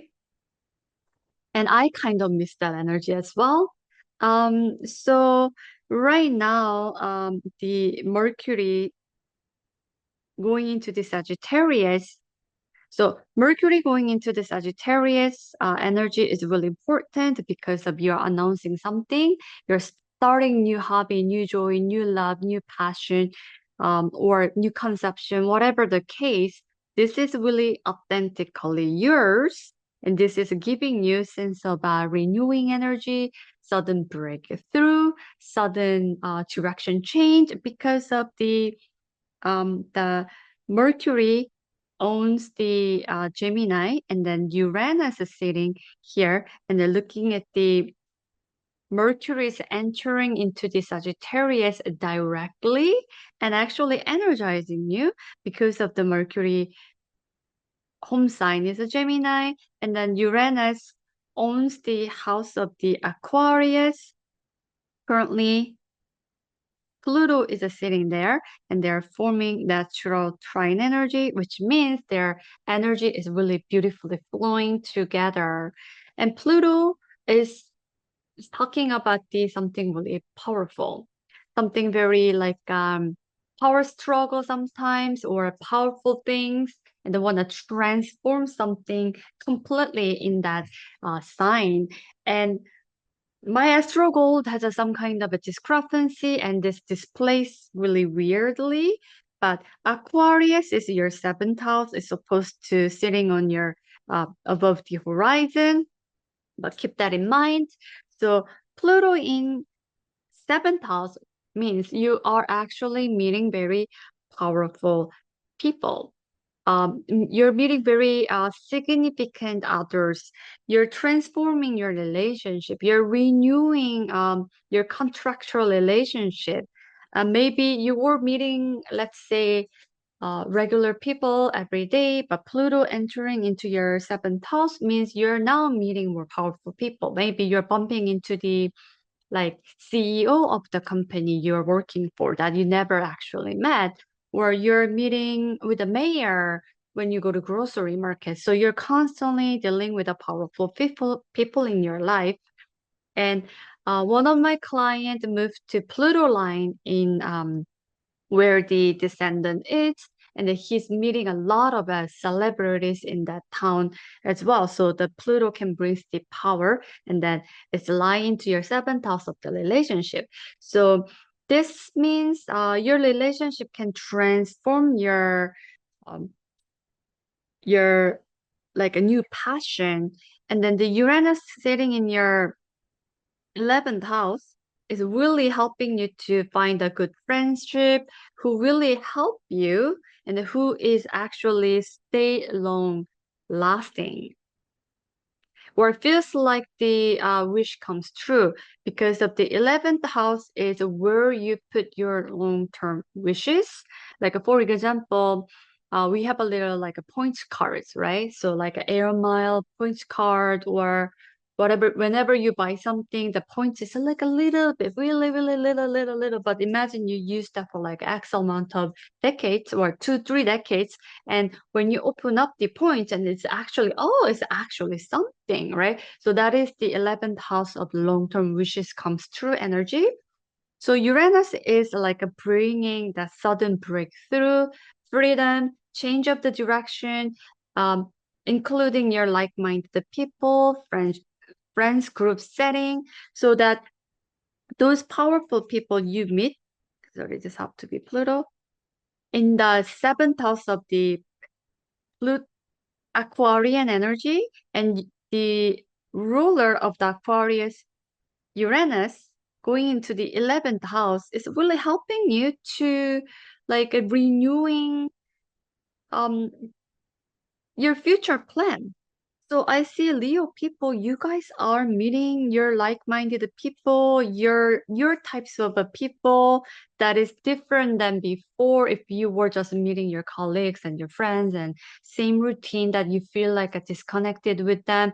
But now you're really meeting powerful people who push you into the your future plan, like-minded people, dreams come true types of energy, and you're meeting new people constantly because of Uranus in Gemini will be 7 years of transit.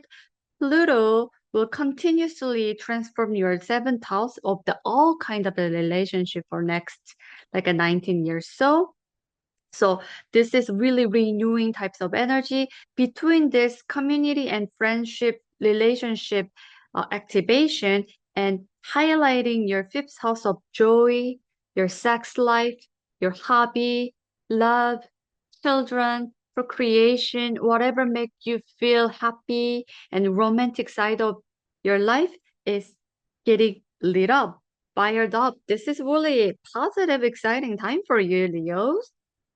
And Venus is in your third house, so it might be the time you meet love of your life around around your local neighborhood, and the distance that you can travel with your car, transportation. You might meet love of your life through maybe like a train travel or train station, subway station, or gas station, or local neighborhood setting, or through the social media communication because of third house rules, social media and all kind of online platform. Maybe you were texting to someone, you're finally meeting that person, and you're falling in love with that person, and then you're um kind of like testing that emotion or like how you feel about that person through the Mercury retrograde period between Scorpio and Sagittarius. And then maybe when you really finally revisit your emotion, realize that this is the person I really want to be with. Oh my God, amazing. And then you can announce that your love of that person into the this 0 degree Sagittarius setting when we finish the retrograde session, and or you're meeting really good friends. That person, the new passion, new excitement, new joy. Can be just friendship, right? Doesn't have to be always love and intimacy relationship, but that person you meet through the social media or just a local neighborhood by chance, that person can give you so much joy. And that friendship, the friends group, which is your 11th house, and then seventh house is all types of relationship, can be the long lasting relationship. And that person can maybe bring new kind of information, new joy, so that you are meeting similar types of people through that person's activation.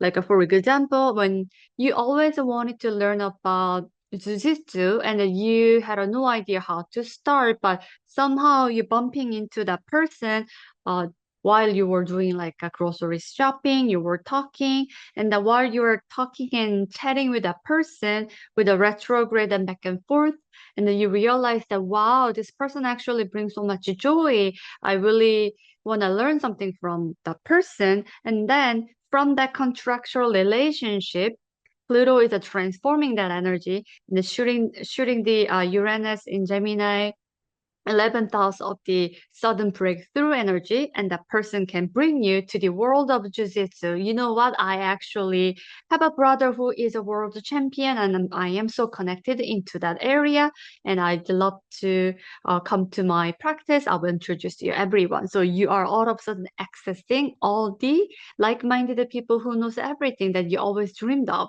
So you feel like dreams comes true. So that can be the story as well. Or if you have children, because the fifth house for the children, your kids. So your kids might get famous because Mercury is about the all about the our skill level, how we speak, how we like express our talents and things like that. So your kids become famous. Let's say your kid is playing hockey, and then the powerful person in the seventh house of the relationship. So someone who is a very famous coach is kind of recruiting your kids. And oh, you know what? I want your son, I want your daughter to play my team. I really like your kid's performance. Wow, it's really good. I want to invite you to go into the like a stadium, whatever. So the from the help of the seventh house powerful people's energy, and your kids can go into the major league or really next level tier of the groups of people so that your kids can get recognized. Or you were secretively dating someone in the public setting. Let's say you're actually dating your colleague and you didn't want anyone to know about your dating life, but that become really serious because while you were dating that person, the Scorpio is all about the bedroom, is all about the hidden place, all about the soul merging or whatever is happening in the bedroom. And the fourth house is the uh, bottom of the our zodiac chart. Is the most private place of our site. So nobody knew about it. But when you go into the 0 degree Sagittarius with like a retrograde energy and you finally announcing that, oh, you know what, this person is my love of my life. So you're announcing your passion, what you want to do this person, or you're actually proposing to that person. You are like actually getting engaged because the fifth house is all about the romance and showing up and announcement and showing your heart types of energy. Um, and whatever the case, your Mercury will have so much fun and joy and excitement through this transit. So whatever you announcing should be true to yourself, true to your love, true to your relationship, right? Because what we are entering is a longer cycle. Uranus in Gemini is a 7 year. Pluto in Aquarius in your seventh house is the next 19 years. So when Saturn goes to Aries, it's about the 30-year new cycle. When Neptune goes to Aries again, it's 165 years longer cycle. So we are entering into the new chapter of our life. And then yours is highlighted by Mercury fifth house activation and all the your future goal, like-minded people to the transforming all types of a relationship is happening. So I would say this is a fun time, Leos. I see you guys are shining bright and expressing your love and excitement. Let's stop share. Or falling in love with someone that you always dreamed of, that you feel like, oh my God, dreams come true.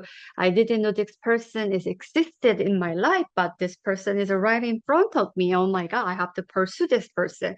So I can totally see that as well. Let me pull one tarot card for you to get some more guidance. Lucky for you, Leos. I need more excitement and romance in my life too. I wish I can have that as well. Yeah. Oh, I got two. Oh, guys, you guys got two cards and Sun. Sun is the ruler of the Leo, your sign. So you guys are shining. You guys getting fully charged up. This is the most positive deck of the tarot, right? And then you have a big opening. This can be the financial opening. This can be the fulfillment. Wow, I love these two cards for you. Don't worry about anything, just pursue whatever make you feel your heart is like fire. Like, how can I say, your inner fire is taking you. Just follow that. And whenever you follow your heart tells you, and there will be big chunk of money, fame, all the financial abundance will be here as well as your dreams, wishes comes true with the help of the Uranus in your 11th house, Gemini setting. And Pluto in your 7th house will help you to meet powerful people to become the powerful person in your life, right? Or like you can become the powerful person in the world in your life. Let's see. Message card. I got this card. Let me read. Attack, pain, fear, judgment, and any form of separation are merely calls for help. So the separation and Leo, it doesn't go together. Did you guys know that? Because Leo has only one heart, right? When the sun goes to the air sign, they have a hard time to driving, or they always have to use the mental energy because of the air sign always have a dualistical energy. But Leo, the sun energy is one heart. That's why the separation for the Leo doesn't really apply. So you guys have the ability to get rid of all the separation even though it's a fear, even though it's a judgment or pain, attack, whatever the case, you guys can use this Leo one heart, the sun energy to creating one reality that makes you feel authentic to yourself. And then all the financial abundance and all the promise is here. You can harness that through this new entering this new journey. Congratulations for all the Leos. Now let's move on to the next sign. Okay, so Virgo and Virgo rising people. So Mercury retrograde and finally going into the 0 degree Sagittarius for the 3 times visit, finally going into the 4th house of your family of origin and your residence you're living in, or your emotions, or your innermost sacred place, part of your life.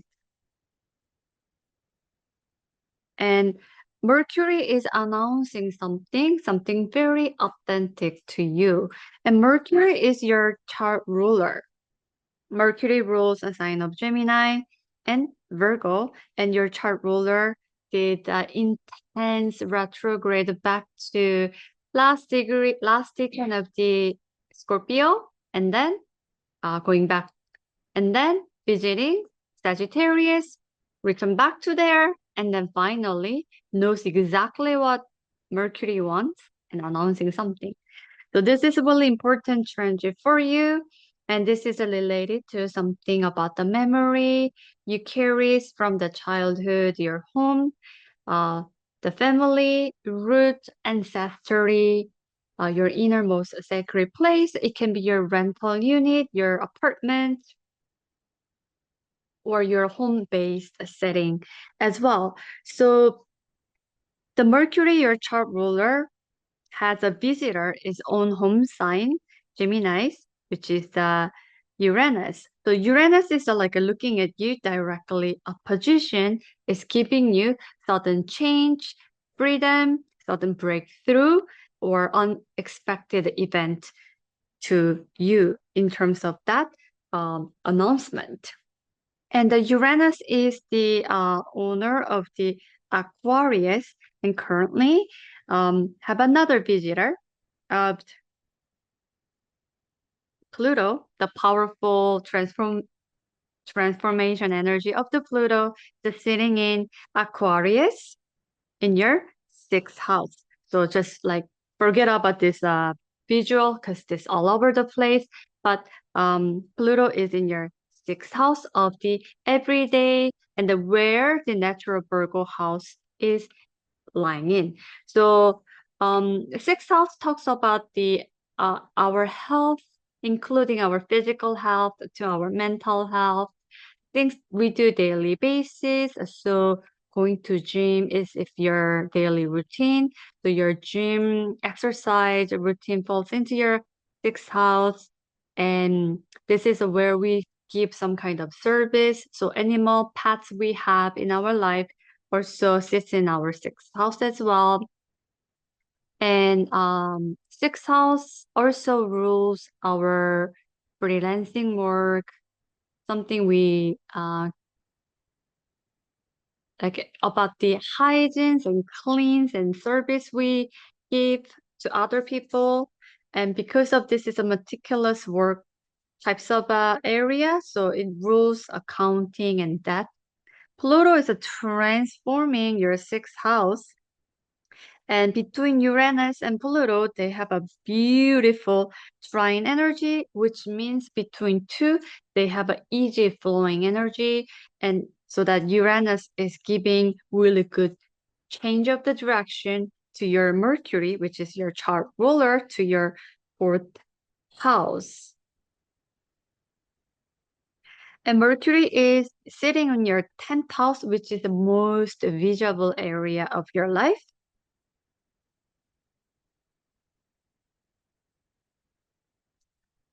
So this is a classic fourth house home, 10th house of work balance, if you will. So home and work is really changing for you. So Uranus in Uranus in Gemini 10th house is talking about big event, but not just big event, publicly announcing event, broadcasting types of event is happening to you to creating some kind of change of the direction to your home setting. So basically, if you're moving, everyone's are know why you're moving, things like that. And also, this one is maybe tied into your career because the 10th house is all about a career we're putting in, our masterpiece we want to show into the world. And this is a public space, things we work, things we put. Because of 10th house, we also put our wedding or ceremony or event there as well. So you're moving due to your spouse or marriage partner or changing your career or your job is actually relocating you so that it has a little bit of a sudden destruction into your home setting. And that can be the storyline as well. So you are just moving into the next city or completely new place, who knows? But looks like this sudden change of the residence because of your career, your job, is very positive because of Venus is sitting in your second house of your bank account, so you have a money to do so, or the 10th house, the career, or someone in your company, or your company is paying you to for moving and everything. And Pluto in your sixth house is also helping your second house.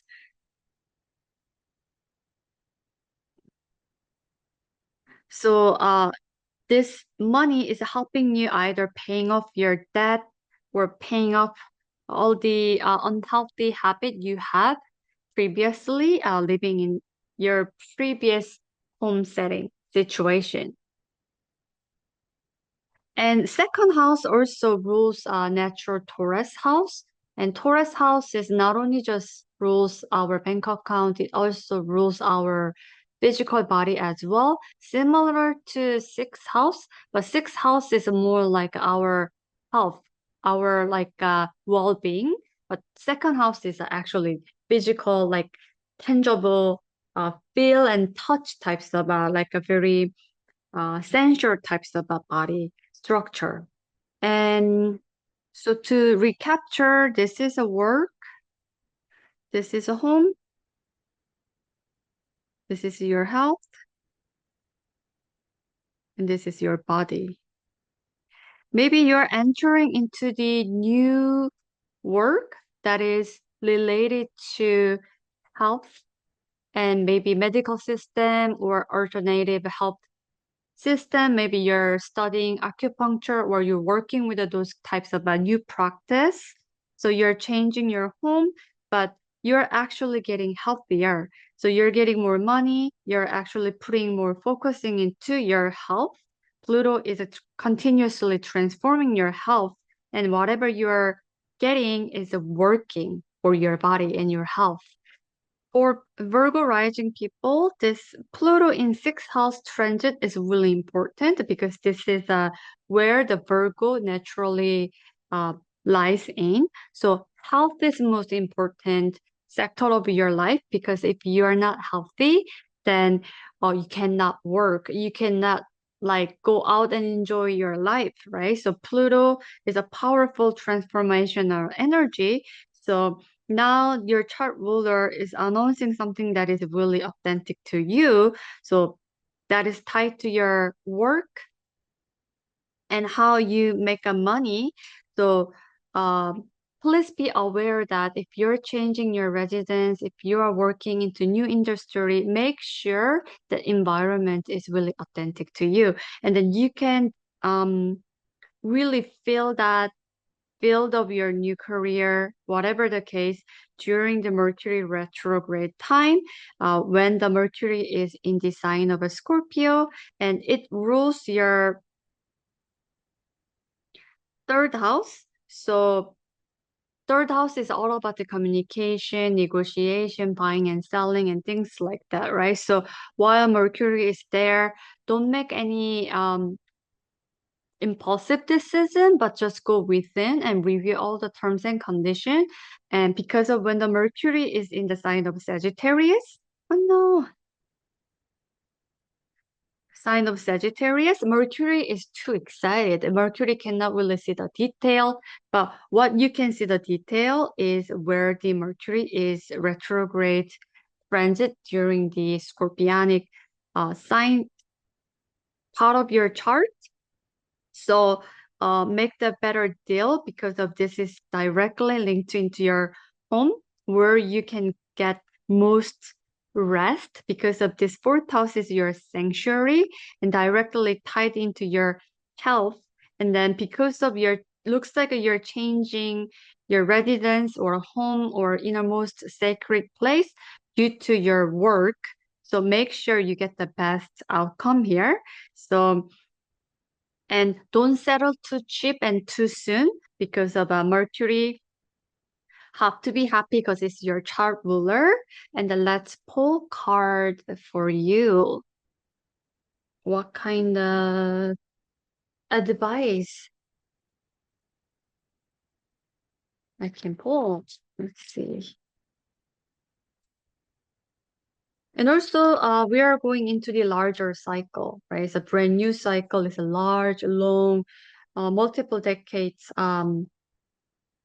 types of a new setting because the Uranus in Gemini is 7 years, Pluto in Aquarius is 19 years, and Saturn in Aries is 30 years, and Neptune in Aries is 165 years. So we are entering new brand journey that is long lasting. So if you're changing your career or you're changing your residence and your home setting, make sure that is really healthy to you because health is most important sector in your life for Virgo rising or card. Okay, so I have not absorbed. Oh, the impulsive energy, right? Even though I was mentioning that don't make any impulsive decision, but while you're negotiating, like if you are moving, if you're changing your home residence, home setting place due to your work, while you're negotiating when Mercury is in the uh when Mercury is in Scorpio, if you know what you want, just double that down and just go for it. You know, you have to make a quick decision. Maybe that offer was a short in the short window, and then maybe you might miss the opportunity. So I feel like you have to be really smart about the timing and um again, so many other rising signs I would just say don't make a hasty decision during the Mercury in Scorpio transit, but to you, because of you, the sudden change, breakthrough, destruction comes from your work and then it's directly changing your place you're living in.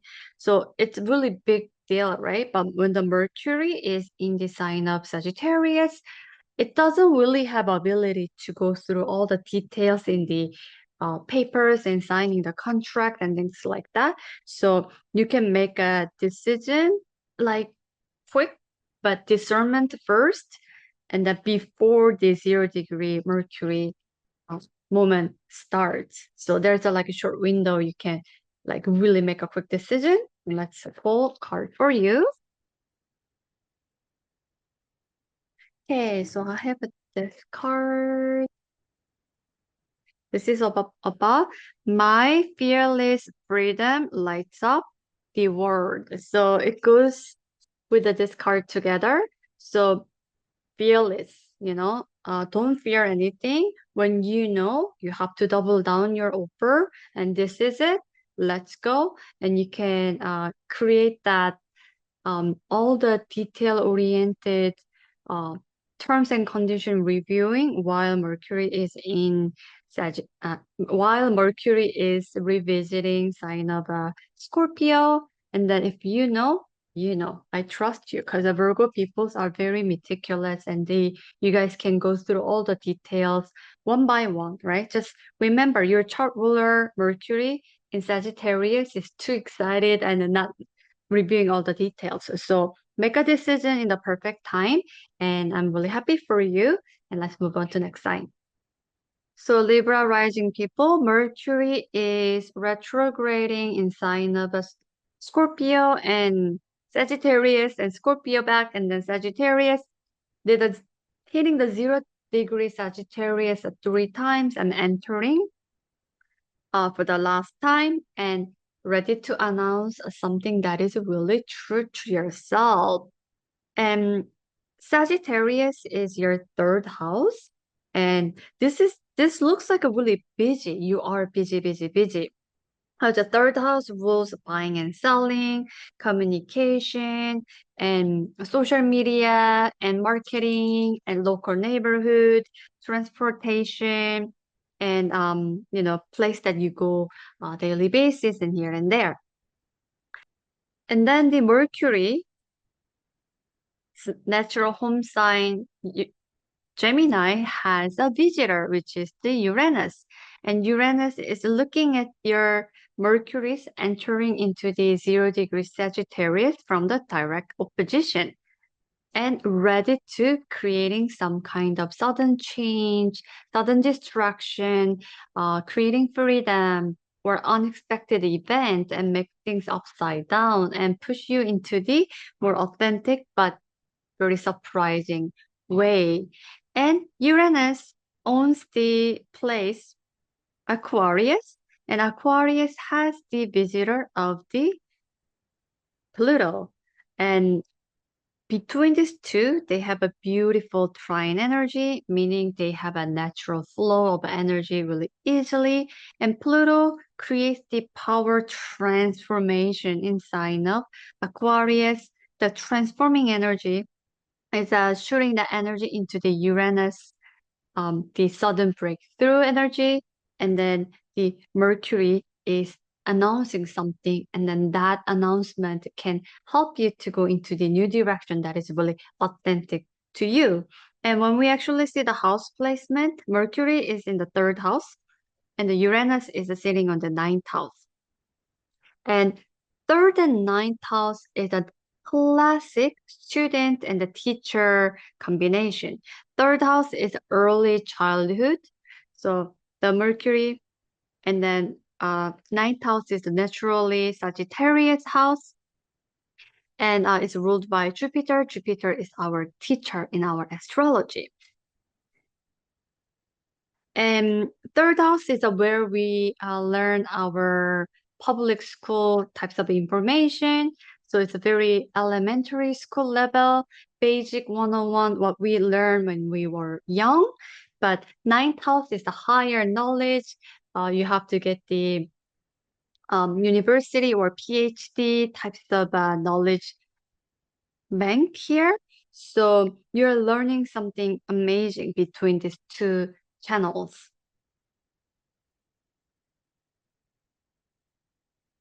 And this one also talks about the short-term travel to the international travel.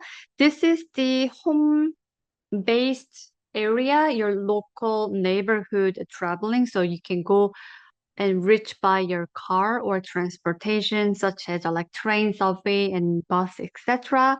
Ninth house types of travel is usually set by international travel. You have to travel far away from your home, and also you have to go by airplane. You have to cross the border, things like that. So that kind of sudden change is set into your um, chart because Uranus really brings a sudden change, and then the Mercury can go into the international travel.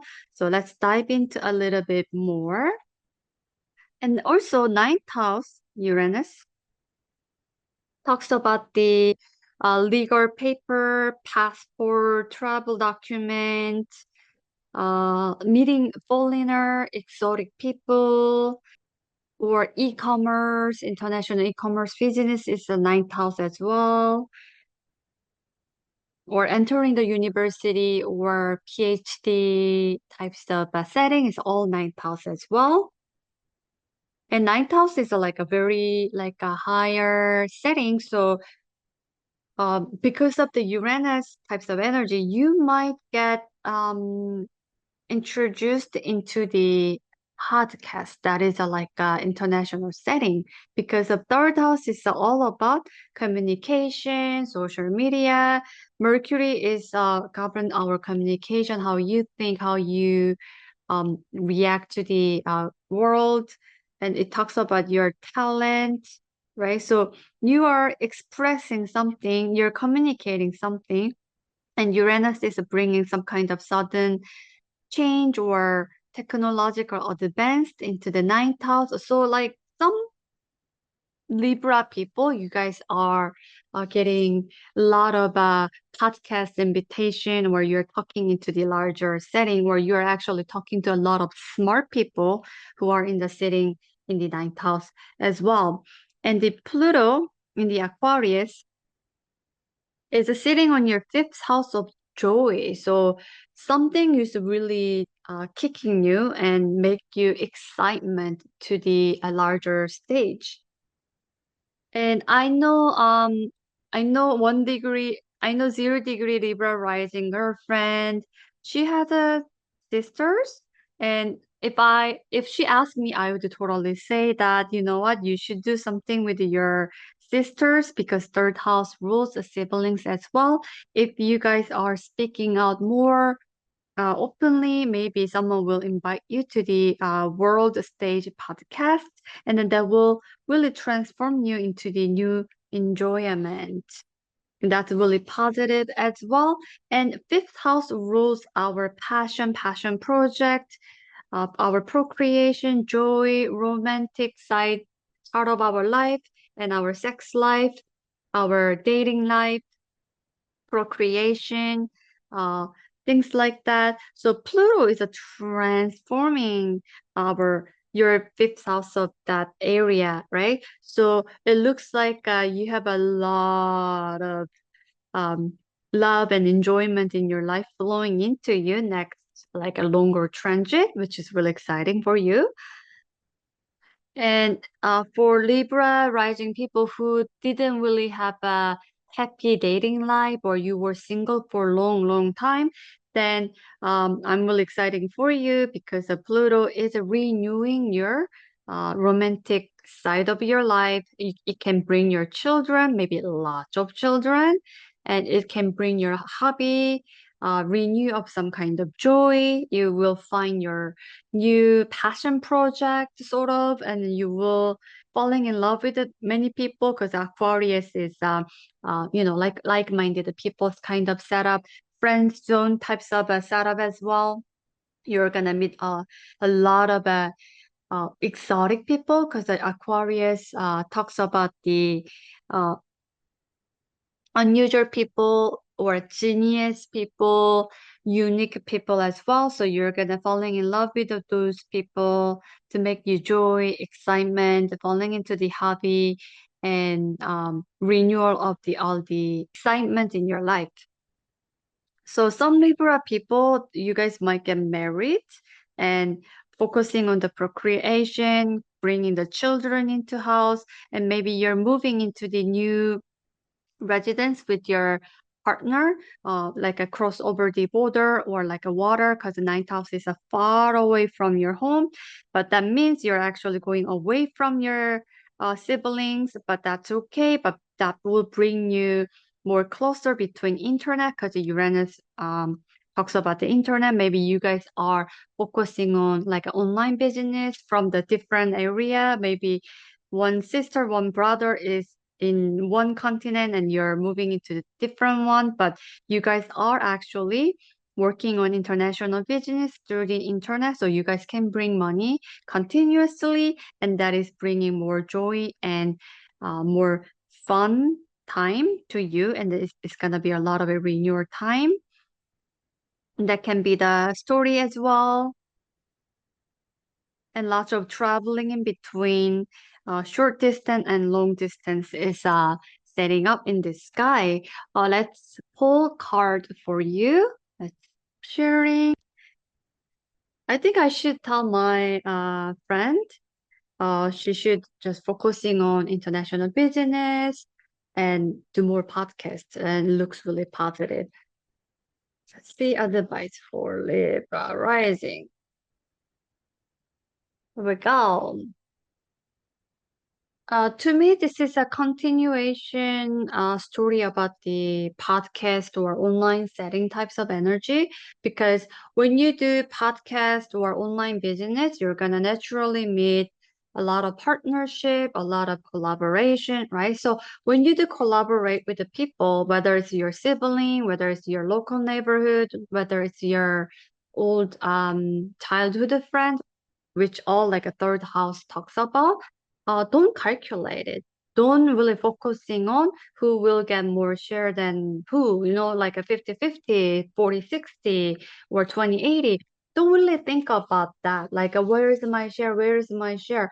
People will walk away. Just enjoy that collaboration, because the Uranus can bring that sudden changes into the higher knowledge. You get to meet people, talk to people into the like a more larger stage setting that has a better information, that has a more um, knowledge than you, that you can always learn. Those people can always put you into the next level. So instead of calculating what is my share, just enjoy the process. That will help you to express your next longer transit, new chapter of your life, because of Uranus will continuously transform your ninth house for next 7 years. Pluto in your fifth house is the next 19 years. So it's really long time. So you're going to be renewing all kind of joy into your life. And Saturn in Aries is a 30-year brand new cycle. Neptune in Aries will bring 165 years of a new cycle. So we are entering very new, brand new journey.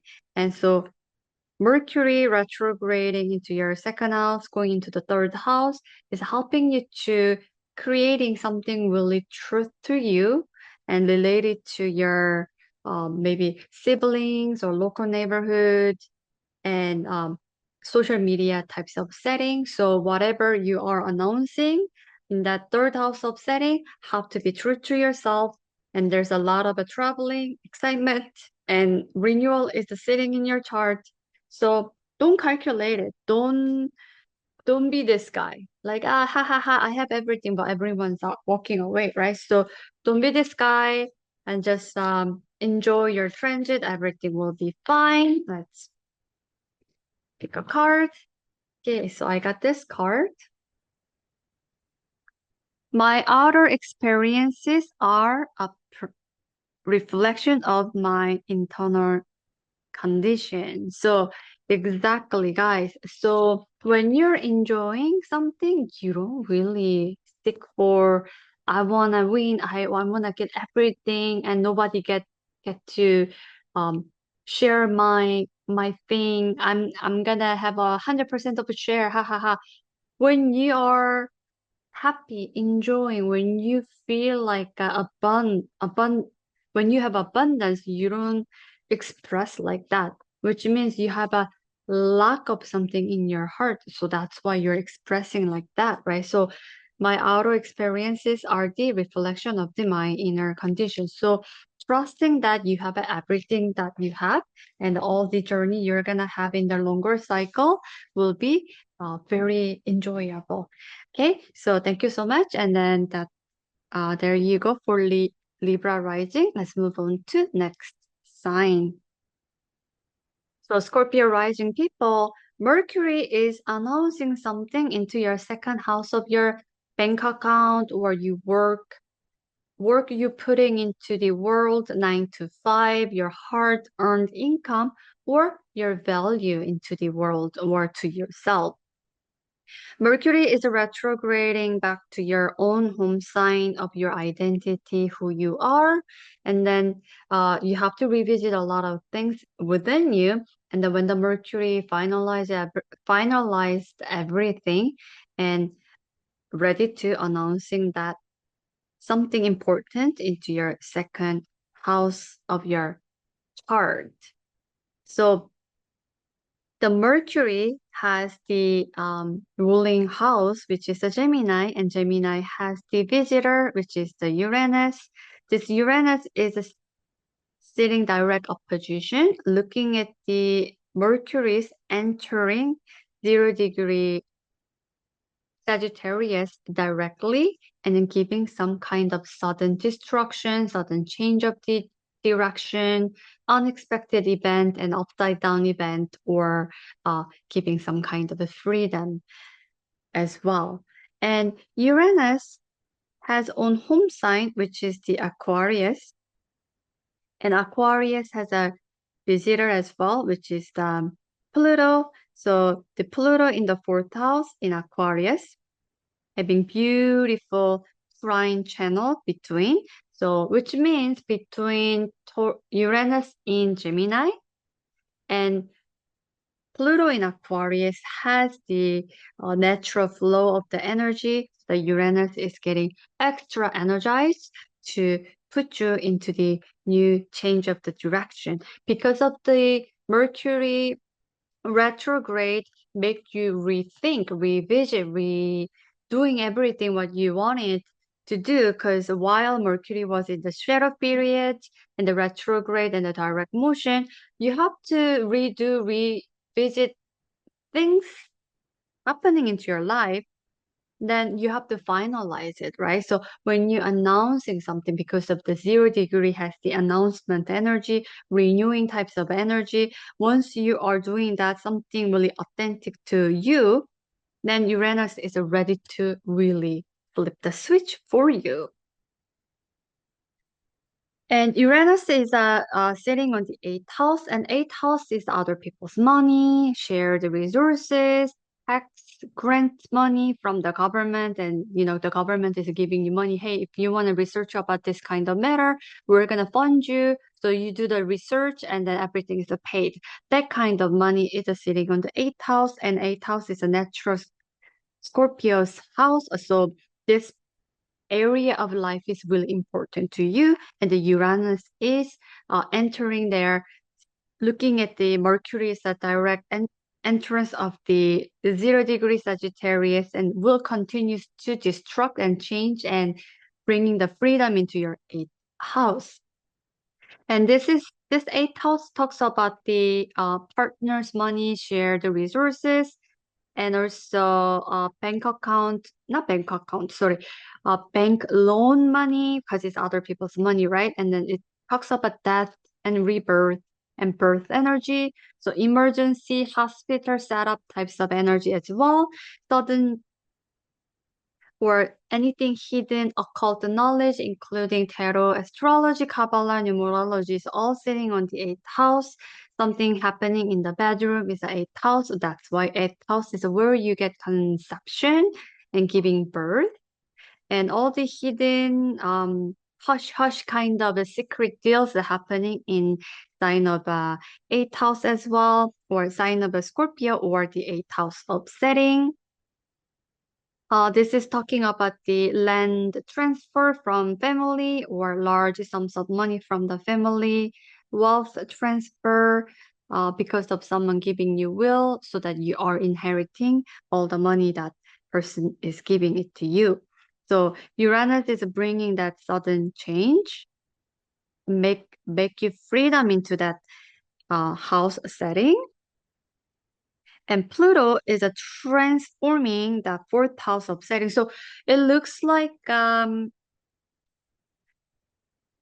female figure in your family, your bloodline, is helping you to transform that eighth house of money. You can get the large chunks of money so that you can put that into your bank account, because the eighth house energy, Uranus is suddenly changing the eighth house, large sums of money, family inheritance money, and Pluto is in your fourth house, is putting that money into your bank account. So maybe you can buy new home or new, like a renew of your place you're living in. Maybe you are putting your house into the like a second level. You're doing complete transformation, renovation. Maybe you are expanding your house.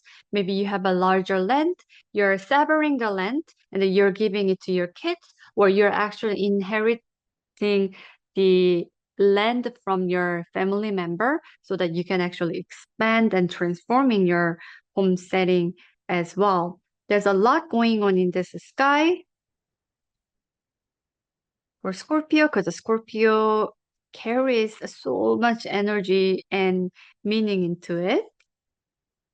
And also, it looks like you might getting some investment money finally returned back to you, because eighth house is other people's money. So when you invest on something, if you put money into something, but the other investors are pitching money, so the value grows. Then when you sell the investment, and then you can get the money, that the growth money, right? So it will go into your bank account. So if you did that, either you did a gold investment or silver, precious metal, cryptocurrency, stock market, or even land, house, you name it. Because of the Pluto is in your fourth house, so whatever the home or your emotion based, whatever you did, this fourth, eighth house connection can give you return on the investment exponential size. So it looks like your bank account is a pretty happy. And then maybe Mercury is announcing that, you know what, this is how I want to make money now. You're announcing that through the retrograde into your first house. You were like kind of thinking, how am I going to make money moving forward? Do I want to take a 9 to 5 job? Because job market is not really healthy. It's not really securing my future. You know what? I should use my leverage money, and I actually have some investment money. So I should be more smart about the money, and I should make money more behind the scene. I have to create what's the word I'm looking for? Money you generate while you're sleep. So passive income, even though it's not a lot, if I creating multiple passive income, combine all together, it will replace my full-time job income. So maybe you are revisiting that idea while Mercury was in sign of Scorpio, that you were thinking like, how am I gonna make money? And then I figured that out. Let me get some help from my family. Let me sell home, or let me expand my home business, whatever. And then when the Mercury is announcing that, Uranus is ready to really creating that sudden change, and then you will get the help from the Pluto in Aquarius in the fourth house setting, so that it will give you some kind of a freedom into your uh like a money and the financial situation. And this Uranus in Gemini, financial freedom, other people's money, investment money, inheritance money, and things like that will continuously give you the freedom in next 7 years. So this is just beginning of the activation. You're just announcing that something is really true to yourself, authentic to yourself. That's why this retrograde is really important to you. And you might have a like artificial conception during the 7 years as well, because of the eighth house is where you are conceiving baby, and something happening into your private life to where it happened into the bedroom, right? But when the Uranus is in the eighth house, um, people has a little bit of a hard time to conceive a baby naturally, because of Uranus is a little bit of a not a little bit. Uranus has the artificial energy. That's why it rules cryptocurrency, internet, technology, upgrade, and things like that. So many people conceive babies through help of the technology. Maybe you get some artificial insemination and you finally have a baby during this 7 years transit, and then you're gonna get help from the family as well. And then your bank account looks like a really happy through the passive income, help of the family, expansion of the family, or total transform energy into the family setting. And the advice I want to give it to all Scorpio people is you guys have to really discern and be honest with yourself, because of Scorpio is very strong water sign, yet has a fire. It's a very mental sign as well, even though it's not air sign, because of a lot of investigator or a lot of manipulator, all the like a psychologically advanced peoples are Scorpio, right? So you guys are very, very intense people. But first, learn how to be true to be yourself, because of when the Mercury goes into the first house, it will activate your sense of identity, who you are, what you want to do in your life. And then when it goes into the second house of your like a value system, your bank account, like the actual work you're putting into 9 to 5, your hard-earned money, if that is bound into the lie or like a manipulation, like same as the Seven of Cups card I was showing you guys earlier, you don't want to expand that. You don't want to bring that like illusion, delusion, um, lies, or it's not authentic to you. You don't want to bring that cup to your life next 7 years of Uranus in Gemini transit. You don't want to bring that into Pluto in Aquarius next 19 years transit. You don't want to continue that energy to another 30 years with a Saturn transit, 165 years of the larger transit with a Neptune, right? So please, please, please, please learn how to be honest with yourself, even though it sounds ridiculous, it doesn't make sense. How am I gonna make money through this kind of a transit or ideas, even though this is true to myself, but I don't know if will help me or make me survive myself. In terms of my second house of bank account and how I make money, don't be afraid. Just true to be self. And let's pull advice card. And don't manipulate yourself, because lower energy of the Scorpio is a manipulator, right? So you can manipulate yourself too. Just open up your heart, trust your journey. So card Five of Pentacles. So maybe many Scorpio people are afraid of this difficulties in the 3D, because this is about when the Mercury is hitting 3D reality. Mercury is air sign. There's like so many thought and imagination and like a amazing journey Mercury is dreaming of. But as soon as the Mercury falling into the 3D reality, it's just like hard. Reality, life is hard. So this is the picture of it. So Mercury is retrograding into your own sign. Scorpio is giving you some kind of a worry. It's just I explained to you.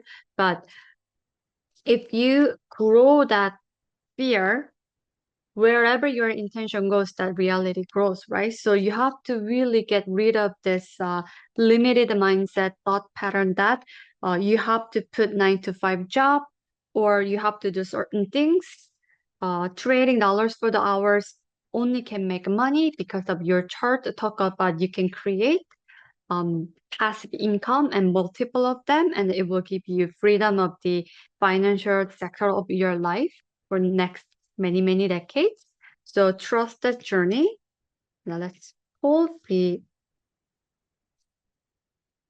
last card. Okay, so I got this card. My happiness is a direct reflection of my level of faith in the universe. So again, if you trust this, hardship, no money, I'm hungry, starving, nowhere to go, if you believing in that, it will manifest.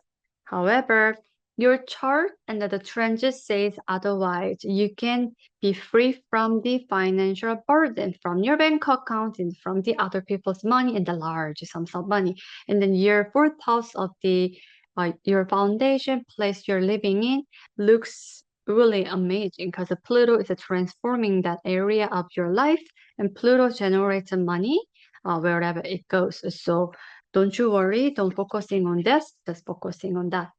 Okay, so let's move on to next sign.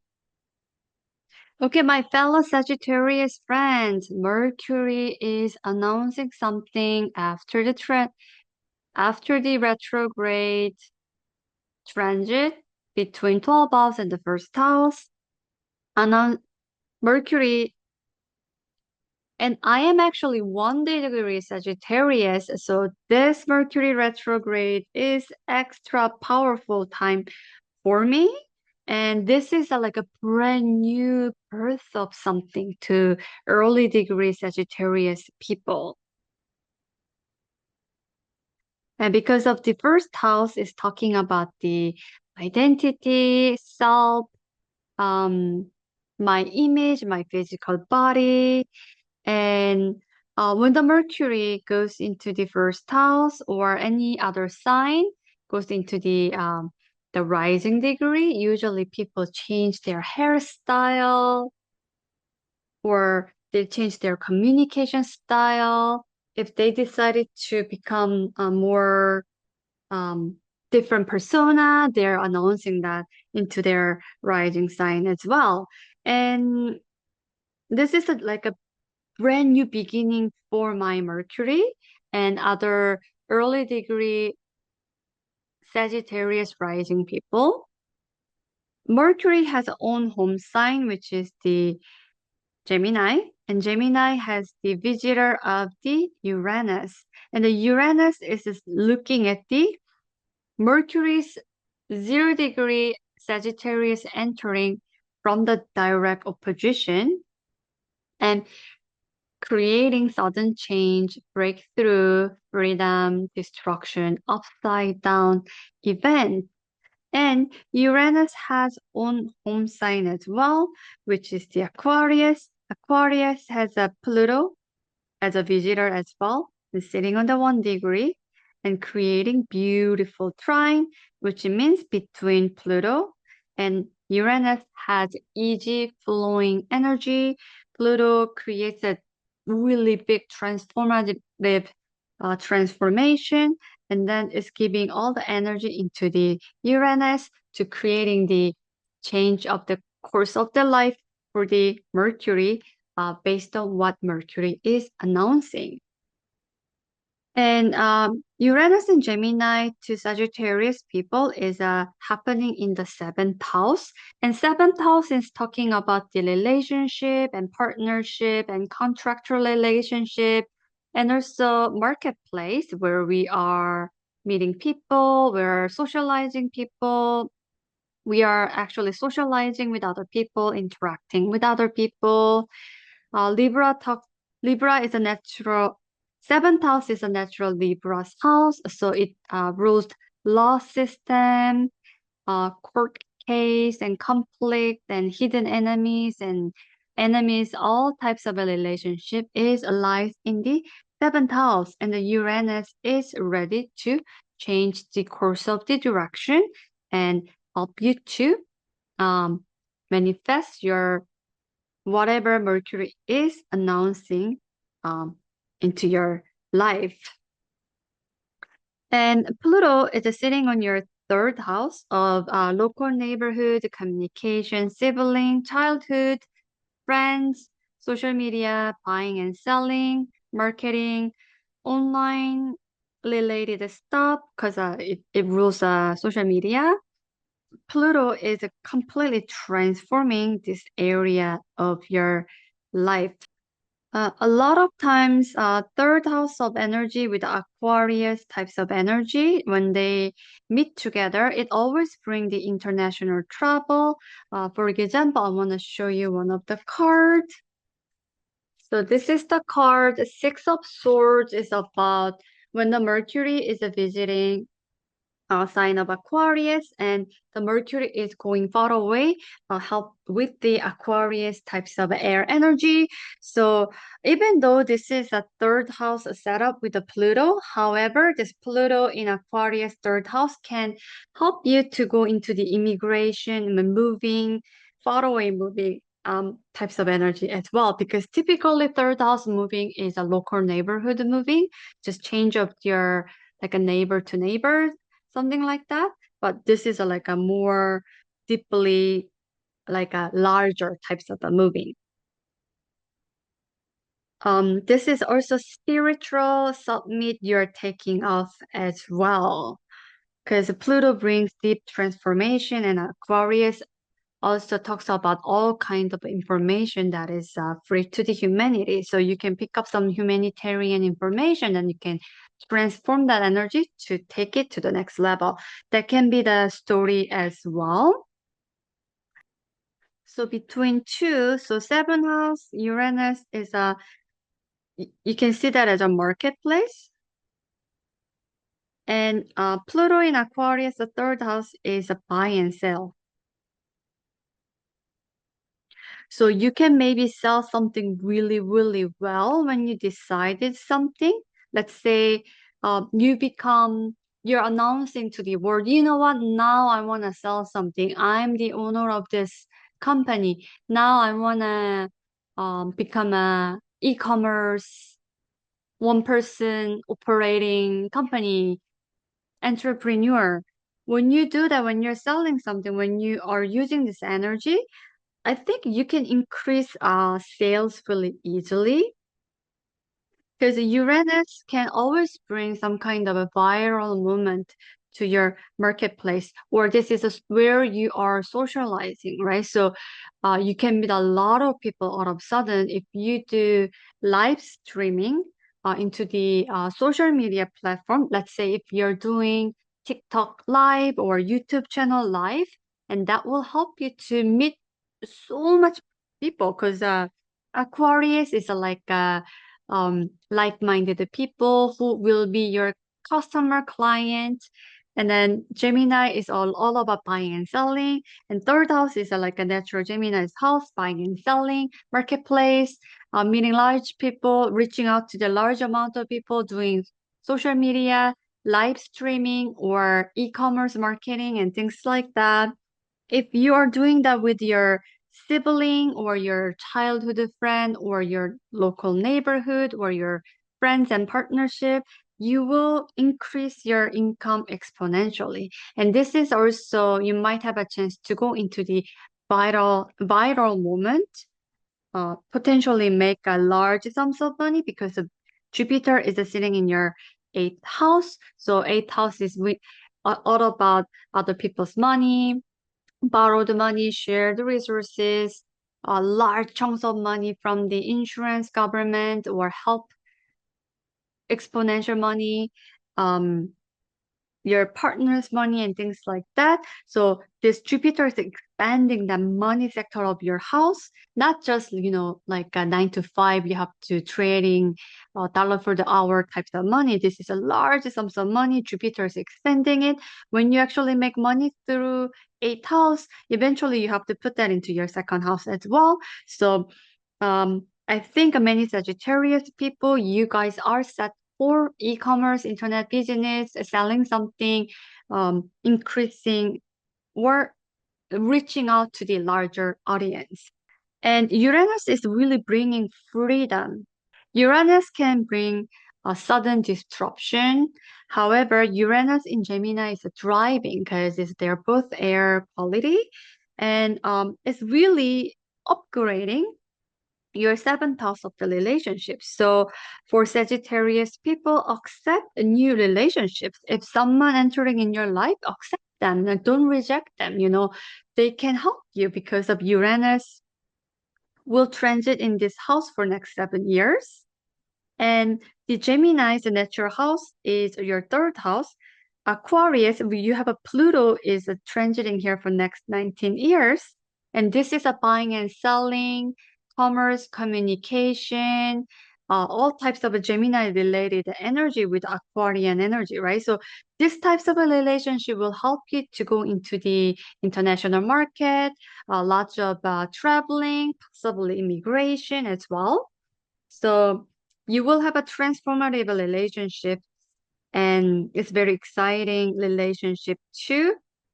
It can bring some kind of hidden enemies or lawsuit or court cases as well. However, if you're only focusing on the negative side of the seventh house, you're not gonna do anything. Just focusing on the positivity. What kind of like-minded people will enter in your life will upgrade your relationship journey next many, many years. For in terms of the what Mercury wanna announcing into the 0 degree Sagittarius, I wouldn't really worry because of Sagittarius is well known for truth. So Sagittarius, Sun, Moon, Rising people, we know like telling the truth is the easiest thing for us. So while Mercury is retrograding into our 12th house in Scorpio, we can think internally because the 12th house is our natural self-undoing house. And here is like a letting go energy house, and as well as forgiving and ending chapter of our life. So this Mercury retrograde in this side of our story will be really easy. However, when we announce our truth, which is really easy for Sagittarius people, but however, we need to harness a scorpionic energy when we are revisiting and rescoping all the things happening into our life, because Mercury in Sagittarius is too excited for the movement and going far away and, like going into the new journey, so fun. So Mercury is not sharp. Mercury is not look for any details. Mercury is just like excited. So all the detail oriented, checking the factual thing have to happen when the Mercury is retrograding back to Scorpio. And then when it's turning direct, we really have to revisit all the little details. Once everything is done in the 12th house, and then we can release, we can let go, we can forgive, we can just literally like hands off on that. And then Mercury can announce the new world, new life, new journey, renewal of new chapter. So that Mercury can continuously manifest the changing of the relationship in our life with the help of the Uranus, and then Pluto will support that energy in the third house of our chart as well. Because of I am 1 degree Sagittarius rising, so I will get these changes really earlier than later degree Sagittarius people. For example, if your rising is 28.9 degrees, so that kind of a transformative changing will happen a little bit later as other planets are progressing into the later degree. But people like early degree Sagittarius, like me, we're gonna see really big changes in the relationship sector, or like a third house, or even traveling, or buying and selling, and internet related business and communication as well. So I am excited. So let's pull cards for the guidance. Okay, so new beginning. Three of Wands. So you see this person is looking at the far away, right? Planning. Oh, here is the place I am going actually. What am I gonna do? What should I do? So this planning part is exactly matched with the Mercury retrograde, especially in the area of the Scorpio, because that's our 12th house. We're not taking any action yet. If you build something in here, it doesn't matter because you want to go far away from here. So where you're standing here is not the place you want to transform. Where you want to transform is a little bit far away. So you are planning, revisiting, make a perfect blueprint so that you can follow. So use this Mercury retrograde period really well. And when Mercury goes into the 0 degree Sagittarius, after visiting 3 times, after revisiting all the details, and you know exactly what you want because of it's easy for Sagittarius to be true to be themselves, so I don't really worry. So until then, plan well, go within, focusing on self-undoing. That's for last card. So I got this card. Let's read. The moment I embrace my peace within and surrender the outcome is the moment that the universe can truly get to work. Amazing, right? It goes with the card. Where's the card? Here. So I want you to claim this energy. Even though later degree Sagittarius, you will get the total transformation of the seventh house of the relationship and the third house of the communication and sibling and traveling related events. So embrace your inner peace. The universe will work for you naturally. Okay, there you go. Let's go into the next sign. Okay, Capricorn rising people, Mercury is entering your 12th house of self-undoing and letting go and ending and forgiveness and universal love, spirituality, and all types of illusion lies in sign of the 12th house. So Mercury wanna announcing something with the retrograde schedule and with all like revisiting, reviewing things and you know exactly what you are forgiving and letting go. And Mercury owns a sign of Gemini and the Gemini placement has a visitor. So Uranus is a sitting direct opposition from the Mercury's entering into the 0 degree Sagittarius. And Uranus is actually sitting in your sixth house. In this chart, it shows the fifth house. I tried to fix it, but just please let go. I'm gonna just explain this. Uranus in Gemini is the sixth house from your rising sign. And sixth house is all about the daily routine and work, health, service you provide. So your pets and animal is a found in the sixth house as well because we clean our pets, our dog, cats, feed them, we take care of them, right? So it's a kind of a service, same as doctors and nurses. They found their job through the sixth house of this serving and helping energy. And sixth house is a natural Virgo's house, and Virgo works very meticulous energy. So the cleanness, our health, and hygiene always found in the sixth house as well as the freelancing work, daily basis, accounting, the money counting things, or organizing energy, and that as well. So Uranus is very fired up and ready to creating sudden change or giving you some kind of freedom or destruction, some kind of energy. And Uranus is actually owns the sign of Aquarius. And we have a visitor for Uranus's home, who is the Pluto. So Pluto in Aquarius in the second house and Uranus in Gemini, they're both air sign. So second house to the sixth house, they're creating trining energy, meaning between Pluto in Aquarius, Uranus in Gemini has an easy flowing energy. Pluto is ready to transform whatever in your second house of your bank account or your value system. And it's giving your Uranus energizing time, energizing energy. And the Uranus in the opposition from the Mercury entering 0 degree is shooting the message.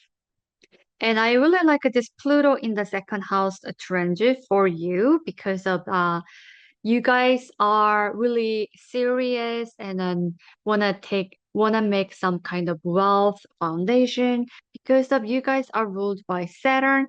Saturn is all about hard work, earning, with the planning and repetition, right? So you guys are very serious people. So you guys wanna make more money because that's directly linked to your success and um your reputation in your life. So more money means better reputation for you, more happiness inside of you. Part of that's a part of the Capricornian energy.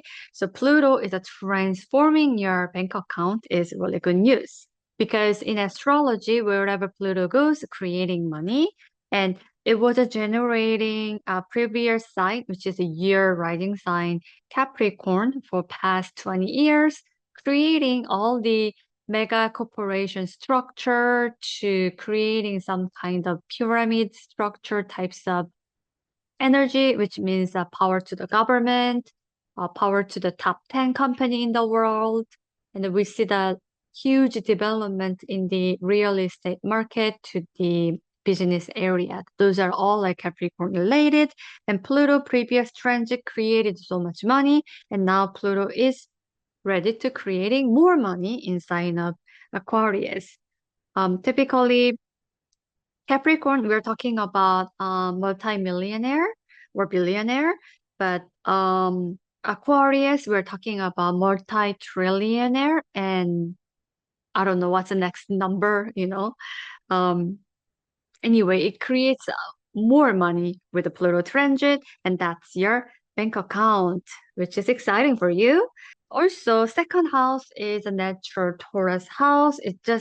It also rules our 9 to 5 jobs, our hard working, hard earned money, our physical body, our value that we kind of get when we were young. So, like up until 7 or in some cases maybe up to like a 9, all the information we are getting, it goes to our subconsciousness channel. So that's why we learn things really quickly and fast, and those are sitting in our brain, right? So that becomes our value, that becomes our tradition. We just like literally inheriting that value from our culture, country we are living in, and family and community we are in when before we are like 7 years old. And that might get changed. When we are young, that is just information, but as we are growing up, that goes into the subconsciousness. So those information and we are stored that into the scorpionic energy. And then we know that, oh my God, okay, sign is wrong. The Scorpio is under anything in the underground. Second house, natural Taurus is anything above the ground, so tree, land, house, and things like that. So those value we inherited, or if you will say like a brainwashed when we were young, is all in sign of a Scorpio 8th house as a subconsciousness or like underneath of the carpet, hidden area of life. When something sits on our subconsciousness, it's really hard to erase, really hard to undo it. You almost have to go through the hypnotizing or healing process to open up your subconsciousness, and then you have to rewrite it. It takes time. But Pluto transiting there can help you to do that more naturally without going through the crazy healing technique, which is really amazing. So when Pluto is transforming your second house, you can increase your bank account, you can bring more money, you can transforming your value that you inherited without judging, without knowing. And then now, because of the rewriting of the value system, you can create something more authentic to you.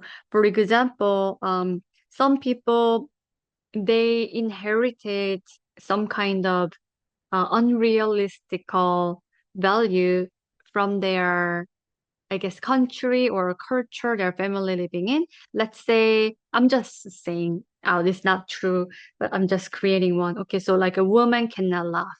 So maybe that's a culture in some people. And then that person born in that family, country, culture inherited because of that's what everyone taught their kids. And that it was sitting in the subconsciousness and that becomes a daily practice. And like not understanding the full picture was looking at women, you cannot laugh, you're a woman, you shouldn't do that. That person lived through life like that, but all of a sudden had opportunity to go international travel and see the large, bigger society, bigger country, and every different religion and people in the culture. Then realize that wow, whatever my culture taught me is a bad. Like, how can I really like undo this, remove this, you know what I mean? So that Pluto can help you for it so that finally when you remove like an unhealthy subconsciousness value you got, then now you can put that into something very, very positive and authentic to you. So that might be the story for some Capricorn people.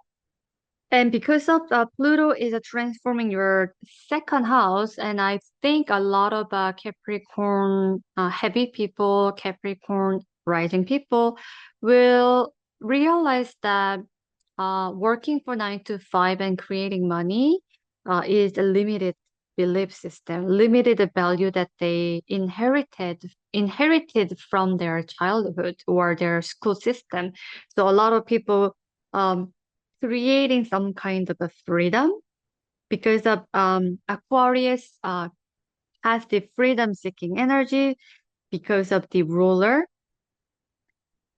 Uranus. So Uranus is transiting your sixth house of the everyday work, freelancing work types of energy for next 7 years. So while Uranus is creating some kind of freedom to your everyday routine, daily basis. Let's say you were working 9 to 5, like five days a week or sometimes 6 days a week, and you only get the 2 weeks of vacation, so you never really had your time a daily basis. You only had like a weekend off or like holiday off.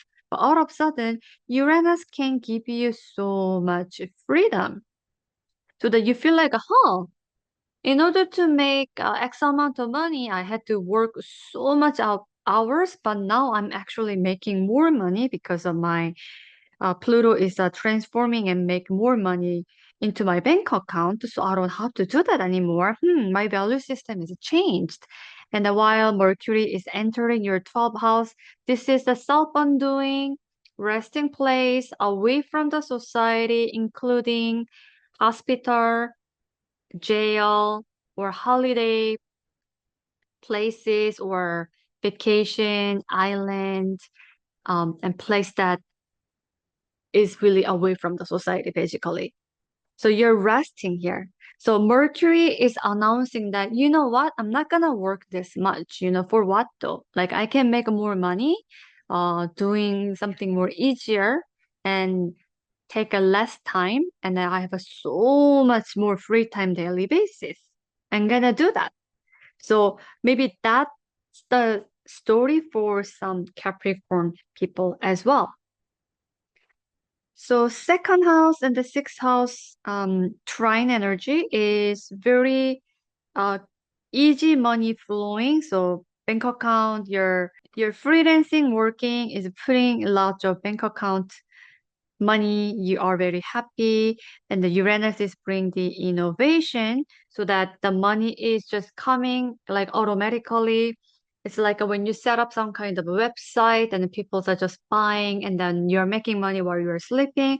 So that's basically Pluto in second house, Uranus in the sixth house energy so that you feel like, oh, now I'm resting. I'm gonna have a whiskey because whiskey is a very Capricorn things. I'm gonna just, like a sitting next to fire and I'm gonna just like swallowing whiskey. I'm gonna enjoy my time away from the society. I cannot believe that past X amount of time I was like a working 9 to 5, only got 2 weeks of the vacation out of the year, but now I'm making 10 times more money, but I have so much like free time. I'm so happy about it. But that kind of a lifestyle is a very desirable. But if you want to create that, you need to use this retrograde time really well. So Mercury is announcing something really authentic to you in the 12th house setting of the letting go, self-undoing. But you're finalizing something in your 11th house of the Scorpio setting. That is like some kind of you have a like a large investment money or investment project with groups of people because the Scorpio carries all the eighth house of energy. Maybe you have a like a large bank loan with other groups of people, so it's not only you. So maybe you wanna finalizing that kind of situation while Mercury is retrograde, but at the same time as I mentioned that earlier in this video, you really have to revisit things with a time. Otherwise, you might take a decision too early, too quick, and then and then that decision might not be the authentic to you. So take your time. And I know Capricorn people will do really good job because of you guys know how to take your time and creating spreadsheet and making what's the pros and cons and what I need to do, or you guys are really good with the playing with the numbers or agendas and calendars and things like that. But the transit looks really positive for you to finally taking some time off and making more money easily, effortlessly. But your announcement is 0 degree Sagittarius. It's not really exactly announcing to the world though. It This will be like announcing to your internal world because 12th house is kind of unseen area away from the society. So it will be a lot of internalizing energy as well. So while we are going back and forth between Sagittarius and Scorpio, especially when the Mercury is in the Sagittarius, you might have a lot of profound dream because of 12th house is all about the dream world, in between world, and things that is unseen, unknown area of our life. So that you probably know intuitively, where you might get some kind of a message from the divine guidance or maybe tarot reader can tell you some kind of profound message to you, how you can create this working a little bit of an hour every day, but creating a massive amount of money so that you can live like an everyday holiday kind of a lifestyle. And then maybe someone in very spiritual setting or guru or teacher in spirit or astrologer, numerologist, maybe those people can help you to finalize how you can achieve that dream into the reality.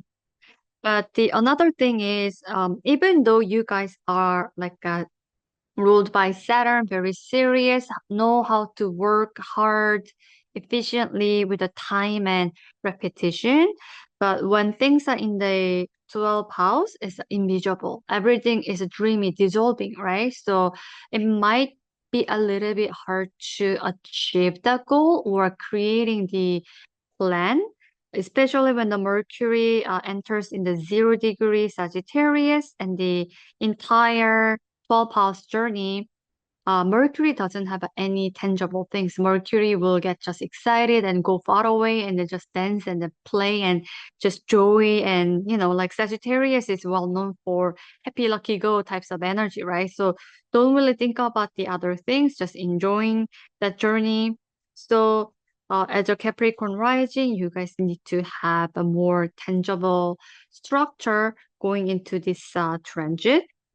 Again, just thinking about, oh my God, like conceptually, I know exactly how to make money through cryptocurrency, NFT, or selling gold, or invest in something that will have a future value so that I can make, like 10% of revenue or interest, and that will feed me, and I don't have to go for work. Conceptually, it's really easy and nice, but to make it application into your life might be a little bit challenge because of the Mercury in Sagittarius setup, and that's in your 12th house. So it may just living in the um your dream world, may not come into your reality. However, when you work with this energy really well, especially when Mercury is entering 0 degree Sagittarius, then Uranus will give sudden change, sudden direction of the course of your life to some kind of a shake-up so that you can focusing on uh, the things that really authentic to you in terms of how to make money, to make your bank account more larger and bigger and happier. And then maybe some Capricorn people can make a money through spirituality because 12th house and Mercury there, it means you can talk, you can speak, you're performing something, you're creating something, an energetic healing, or even you're like doing singing bowl, all these kind of like skills and talking, communication, or writing, it's all like a Mercury types of energy in the 12th house of the spirituality. You can create this large sums of money using internet, being a freelancer, 6th house, and then that will create large income to you. That might be the case for some of the Capricorn people. And let's do tarot.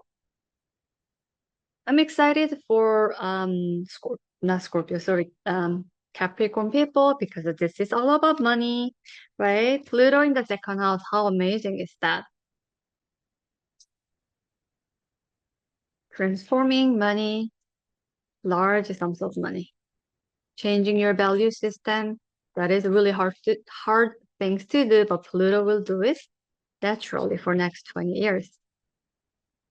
Let's see. Oh, Nine of Cups, another abundance card. So again, for Capricorn, it was all about money, and indeed, it's all about money. Let's pull another card. I'm gonna put this card. So I have this one. So through through prayer and meditation, I create a ripple effect of peace in the world. So I really like this message because of the prayer and the meditation, all the ripple effect. This is talking about the 12th house energy, right? So Mercury is entering 12th house. That's your Sagittarius. That's where you're announcing your truth. That's what you're doing into the new beginning, what you want to do. You can use the Mercury's energy as performing something, talking about spirituality, becoming a healer, guru, or singing or practicing or you name it. You can use this energy into the so many different ways. And then when you are doing things, then you are creating ripple effect. And then that ripple creating so much abundance into your bank account. And then there you go. And then let's move into the next sign of Aquarius. Aquarius rising people, Mercury is announcing something that is very authentic to you, what you want to do in your life, entering into the 0 degree Sagittarius, and that is your 11th house. For the Aquarius rising people, 11th house is really important because of it's your natural chart rising signs ruling placement. And right now, as the opposition, the Mercury's natural home sign, Gemini, as the visitor, which is the Uranus. Uranus is your chart ruler. Actually, one of the chart ruler, because Aquarius has a two different ruler. One is old Saturn, the other one is the Uranus. So Uranus is your one of the chart ruler. Uranus is sitting in the direct opposition from the Mercury's entering 0 degree Sagittarius. It's ready to sending sudden change signal from the sign of a Gemini. And Uranus also rules your sign, Aquarius, and you are having visitor, which is the Pluto. So Pluto in Aquarius is also creating beautiful trine energy, meaning between Pluto in Aquarius and Uranus in Gemini, flows the energy really easily and effortlessly, and it's really powerhouse between these two slow-moving planets. And when the Uranus is fired up, charged up from Aquarius, happy energy from the Pluto, that the ruler of Aquarius, Uranus, is sending the freedom, change of the sudden destruction to the change course of the life energy is shooting into the Mercury's entering into the 0 degree part in your 11th house. And this is your Aquarius's natural ruling house placement. So everything is about the Aquarius, Aquarius, Aquarius. And Aquarius has a little bit of energy of the Gemini and the Mercury energy. This is very air heavy energy and very concentrated energy. 11th house in the 11th house is where we actually put long-term wishes. We kind of put our little food stash or emergency little kits into that. Or this is a little points card we're collecting for many decades, and later when we open it, it's actually quite something.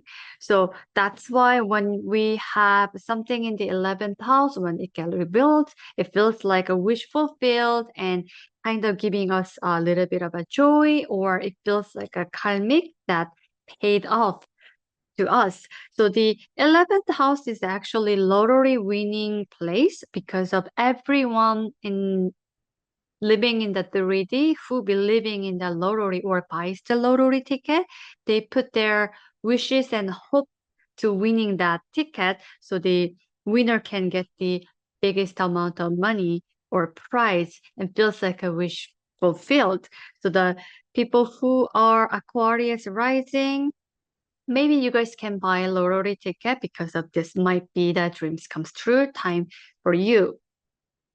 And for that reason why when something activates in the 11th house, it feels like a huge gain. So 8th house also talks about the large chunks of money, inheritance money, government money, grant money, my partner's money. But 11th house is more like hope and wishes money that we saved long times ago, like a wedding fund from my parents. And then when I opened it, it's actually quite something, giving me joy and things like that. Or when something happened and then you realize that, oh yeah, I actually saved emergency kit. So let's say there's a blackout happen, there's no heat, there's no light or anything, but you realize that you created an emergency kit for like a lighting and food source to the heat and all the covers and whatever you need, everything. When you found that, how joyful you'd feel, right? So that's the 11th house energy. And when the Mercury is entering the 0 degree Sagittarius, it's kind of like discovering that joy at the same time is announcing something very authentic to you with a retrograde schedule. So a lot of Aquarius people, you guys may be finalizing your 10th house of the career, what you're putting out to the world, And maybe some people may be thinking about getting divorced because 10th house is the public side of your chart. When you get married, it's kind of 10th house experience and activation as well. Or you're really letting go of your job, some sort of, you're really letting go of something is very public, chart of your life during the Mercury retrograde, and then you're really finalizing that what is authentic to you, and then you're entering into your true wishes and dream side of your chart. And Uranus in the Gemini in your fifth house is actually helping you to creating more um, joy and happiness because of the fifth house is ruled by Leo, and this is all about the sexual life, dating, romantic expression, to hobby, to procreation, to anything create joy into your life, right? So Uranus is actually upgrading that side of your chart, make you more fun and exciting. So you might seek for a little bit of an exotic relationship because of the Uranus bring the unique individuality and freedom. So your dating life, romance side of your life or your sex life can be very exciting. You're meeting really different people than what you used to date, and your hobby become very exciting. Maybe all of a sudden you are into the something very unknown territory of your life, and Uranus going to the fifth house, you might become a little bit um way too exotic where you're dating life become a little bit kinky and unusual dating habit as well, but it will give you so much joy. Or your children can be very like smart because this rules the children as well. So the you discover that you're one of your kids becoming the tech genius or number genius and whatever genius in the field the kids are in, and it kind of give you quite joy. Wow, like this is my kids, like he or she is so smart. Oh my God. And this Uranus transit into your fifth house for the next 7 years will give you quite freedom, joy, new experience, and excitement, upgrading energy, some sort of. Because of the chart ruler is going into the fifth house, you might become a little bit of performer. Because a Leo really likes the performing and gives really big expression. And the Uranus is ruling internet, podcast, or some kind of online broadcasting energy as well. So maybe you might decide to become a podcast host or like internet TikToker or YouTuber and things like that as well. And then Pluto is transforming you in and out because like when the Pluto go into the first house, those people completely change their look or their identity or their hairstyle. Or some people do tattoo because they want to look completely different, right? So some people do plastic surgery or they go into the crazy transformative weight loss process as well or weight gain as well. So because of Pluto really want to transform something form A to form B, like have to be completely different. Pluto in Aquarius transit will happen next 20 years. You're gonna continuously evolving and upgrading yourself, and maybe you become the brand, like um, people work for the like a branded company who has company that has a power to make more money, become a higher personnel in the company to draw more money. But in the age of Aquarius or moving forward, AI set of energy, influencers are making more money. So maybe you become influencer. You are the probably like who makes most of money, like um through this transit as well. And Uranus in Gemini fifth house will continuously make you for pursuing that, maybe you become stand-up comedian because a Leo rules comedian and expression as well. And your funny joke will make you internet famous. And then your Mercury is standing in the 11th house with a like-minded people, and you are giving so much people joy, and that joy gives you a joy. So that might be the storyline as well for some Aquarius people. So it looks like Aquarius people becoming more Aquarius people. Unique people become more unique. I like this. So, Aquarius people, so when Mercury is a retrograde with the schedule I explained, so when you are letting go of the old job, old work that is no longer serving you, be honest with you and find the truth. And when Mercury goes into the 0 degree Sagittarius, and that is the place that you want to announce that what is authentic to you, what you want to do for your joy and your passion, then that will take you to the next level. Let's get the advice card. Ooh, the lovers! I think you're gonna get boost from your family member, your siblings, or local neighborhood, or you might get your twin partner during this transit. Imagine you wanna become a standing up comedian, and then you actually met your significant other partner who does the same thing, and you guys are like a twin. uh, Doing like a stand-up comedy together. Oh my God, imagine that will be really fun. Let's get the other card.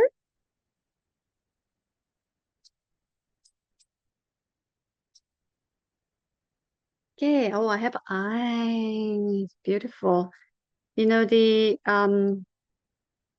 sun behind the lover's card and the eyes around the lashes, it kind of giving me similar vibe. This is glowing and like expanding.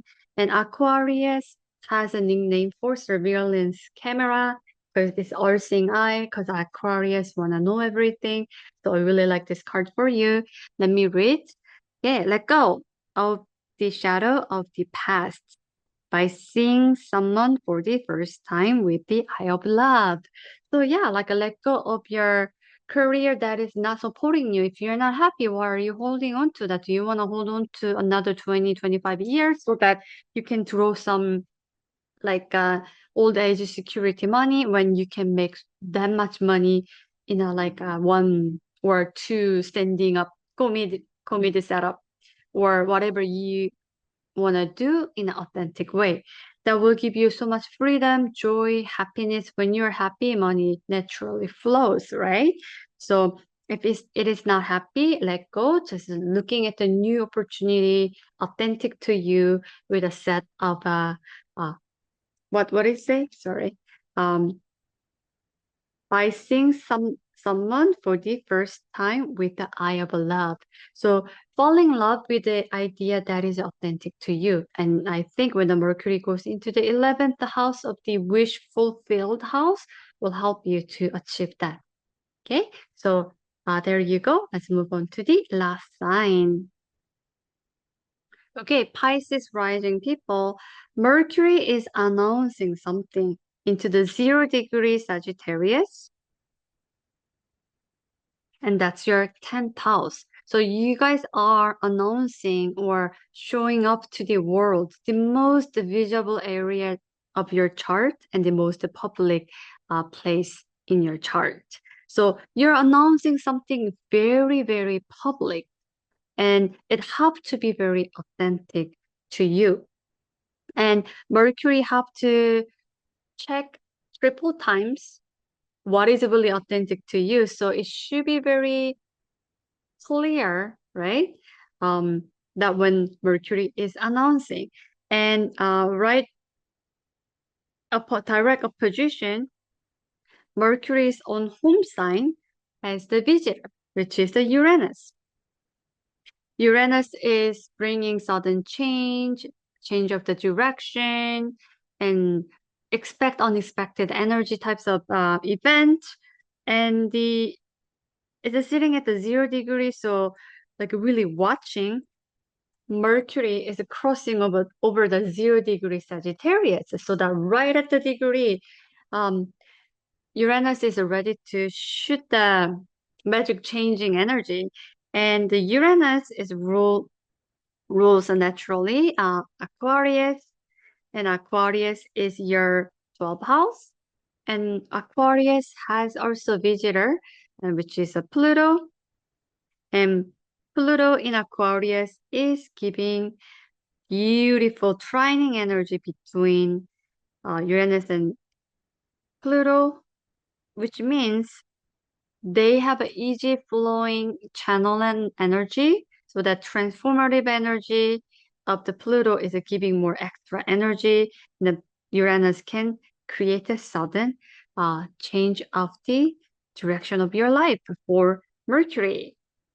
And then that looks like really tied into your family home setting because of the Uranus is transiting your fourth house of the home, family, the residence you are living in, or your emotion or your most sanctuary place in the world, very private area of your life for next 7 years. So there's definitely change is happening at your home setting, and that's directly tied into your career, something very visible, something very what's the word I'm looking for? Um, broadcasting types of setting into your life.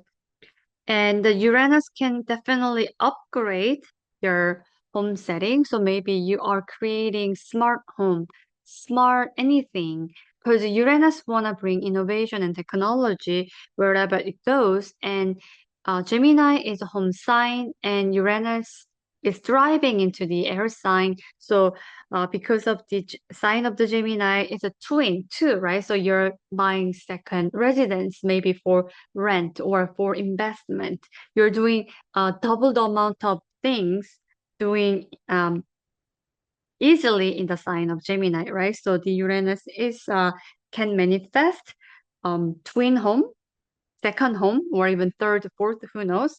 Uh, Home investment and home renovation innovation throughout the 7 years. And Pluto is a continuously transforming your 12th house. And 12th house is your dream world, self-undoing, away from the society, and hospital or holiday settings or even jail, isolation, in between world, spirituality, religion, and things like that. So Pluto is really transforming that area of your life and looks like your second home that you want to invest in or you want to innovate in. Looks like it might be holiday kind of a getaway place. So Gemini, you have your place to live in, but you're investing in some kind of a home away from the society place. Help with that. Pluto in Aquarius transit for next 19 years, so 18, 19 years. And that can create large sums of income as well because of Pluto uh, in astrology generates money. And previously, Pluto transit in Aquarius Capricorn created a lot of a multimillionaire and entrepreneur, but it will create more technology, innovation, trillionaire through this next 18, 19 years of the transit. And who knows, that will tie into your second home innovation or home innovation types of energy next to 7 years. That is really changing what you are doing into the public life. So let's say you had a 9 to 5 job and all of a sudden you're announcing that, you know what, I'm gonna do this home innovation business. And this is a like kind of container, renting a container home business. And then we're gonna drop off the container and then we're gonna dismantle it or we're gonna put apart together, make it bigger and smaller, and people can feel like away from the society and everything is provided, is really technology based and also very eco-friendly. Now I'm gonna do this, and then maybe Pluto will really, really give you push to creating money, and then you can expand that home setting as well. Or because of this is a Mercury is announcing something, and Gemini is Mercury's own home sign as well as your seventh house of the relationship. So it might be your family member. It can be your sister, your wife, because someone have to be living in your fourth house home sign in order to Gemini to manifest into your sign. So let's say your sister or your wife or your daughter, your son or family member is actually doing something, creating a lot of money and help you to channel large sums of abundance into your bank account or your asset. Because when the Mercury is in the 10th house, naturally your seventh house and your fourth house is getting highlighted because of that natural Mercury's own home sign. So Mercury is getting the kind of celebrity moment, and then here gets natural boost, and then you have a Uranus here. Here is the sudden famous, sudden recognition types of energy. So someone in home becomes really visible in your life, winning a lottery, featuring into some kind of a magazine or news channel, so that all of a sudden whatever you're selling, whatever you're doing, uh, gets boosted so that you can make more money, and then you have a money into focusing on away from the society, holidays or hotels or Airbnb types of things, and then you can eventually grow money into the home setting. That's a really exciting time as well, right? So while we have a Mercury retrograde is helping. So make sure you have to let go of something into your ninth house of the like international travel or e-commerce belief system to like far away from this, far away from the home, university, higher knowledge. You have to let go of something because otherwise, you're carrying something is not really authentic to you into the 0 degree Sagittarius, and then that won't really work because of you don't want to carry that energy into your next chapter of your life. So make sure what is no longer serving you during the retrograde phase, and then just announce something really positive, something really authentic to you, or you might see through your family member as well. So there you go, and then let's share the screen and let's do the tarot card. My brother is a Pisces rising, so I hope he had a renewal of some kind of energy into his work because he wanted to let go of his career or career change, but he didn't know what to do. He wasn't sure how to do, I guess, or he didn't have enough courage. But hopefully, through this Mercury retrograde, will help him to get sort things out because when Mercury is retrograding back to his ninth house with the higher knowledge or someone from faraway places, maybe me, giving valuable information so that he can really internalize and he can make a decision to the world or in his life that what he really want to do based on his authentic self. And that will eventually help him to carry this Uranus in Gemini for next 7 years, Pluto in Aquarius next 19 years. So uh, longer transit energy, as well as Saturn's new journey for 30 years and Neptune for 165 years. So we're really entering into the new types of journey, brand new journey. So uh, more clear we are about ourselves, the transit and new journey will be easier because you don't want to bring garbage into your new cycle, right? Because then through this cycle, you keep carrying the garbages and unnecessary thing, right? So just let go of all unnecessary things and then be light and then just have a clean vision and understanding of your energy. So that will unfold a lot easier with the air heavy energy. So let's pull this card. Oh, this is the 0 degree Sagittarius energy. So whatever you announce will go far away. Again, maybe you or someone from the family member become internet famous or has a broadcasting types of opportunity to bring more abundance into your life or their life, eventually help you to make more money into home setting. That's really exciting. Oh, I really love it because I end with the 0 degree Sagittarius card, or actually first decan of the Sagittarius card. Love it. And then I got this card. Gonna read it for you. My capacity to tune into the energy of love gives me the words I need. When I am ready to speak up, the compassion I need when it's time to forgive, and the power I need when I am lost.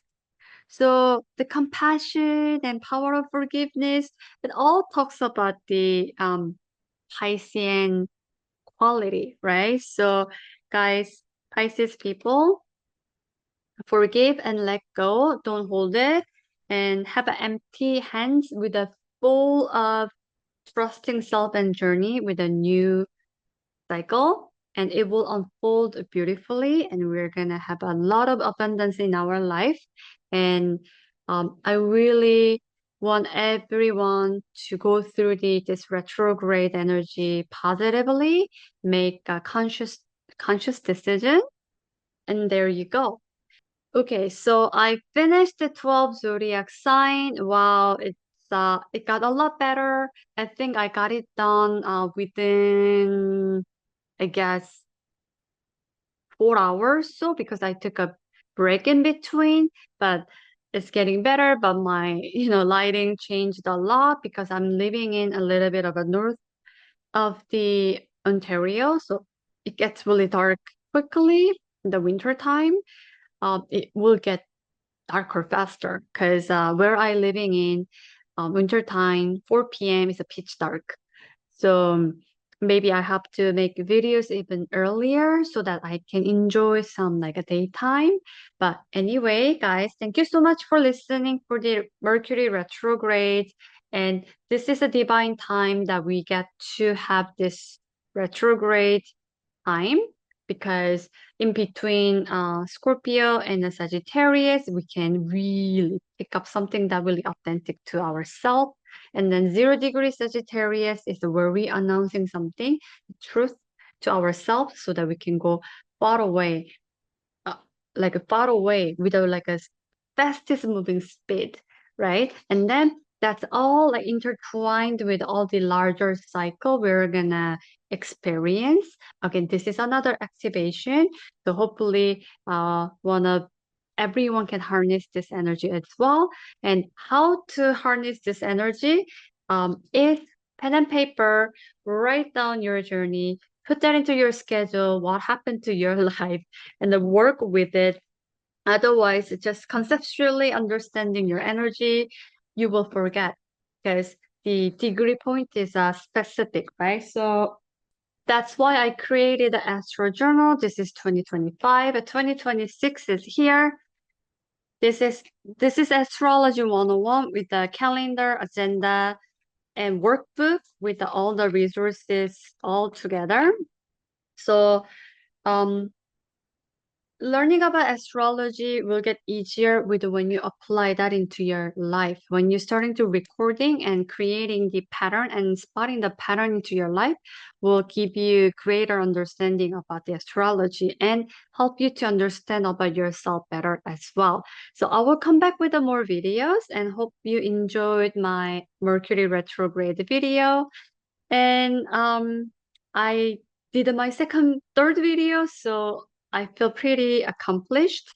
I hope this video is easy to edit. Anyway, my name is Nicole. I'm an astrologer. I'm author of astrology books, as well as a tarot and astrology correspondences book. They are available in Amazon. Also, if you want a reading from me, you can check my website, nixandco.com. And Nix is my name, Nicole. Nix and Co means co-creation. So Nix and Co-creation astrology. Please remember that. And I will come back and bye for now.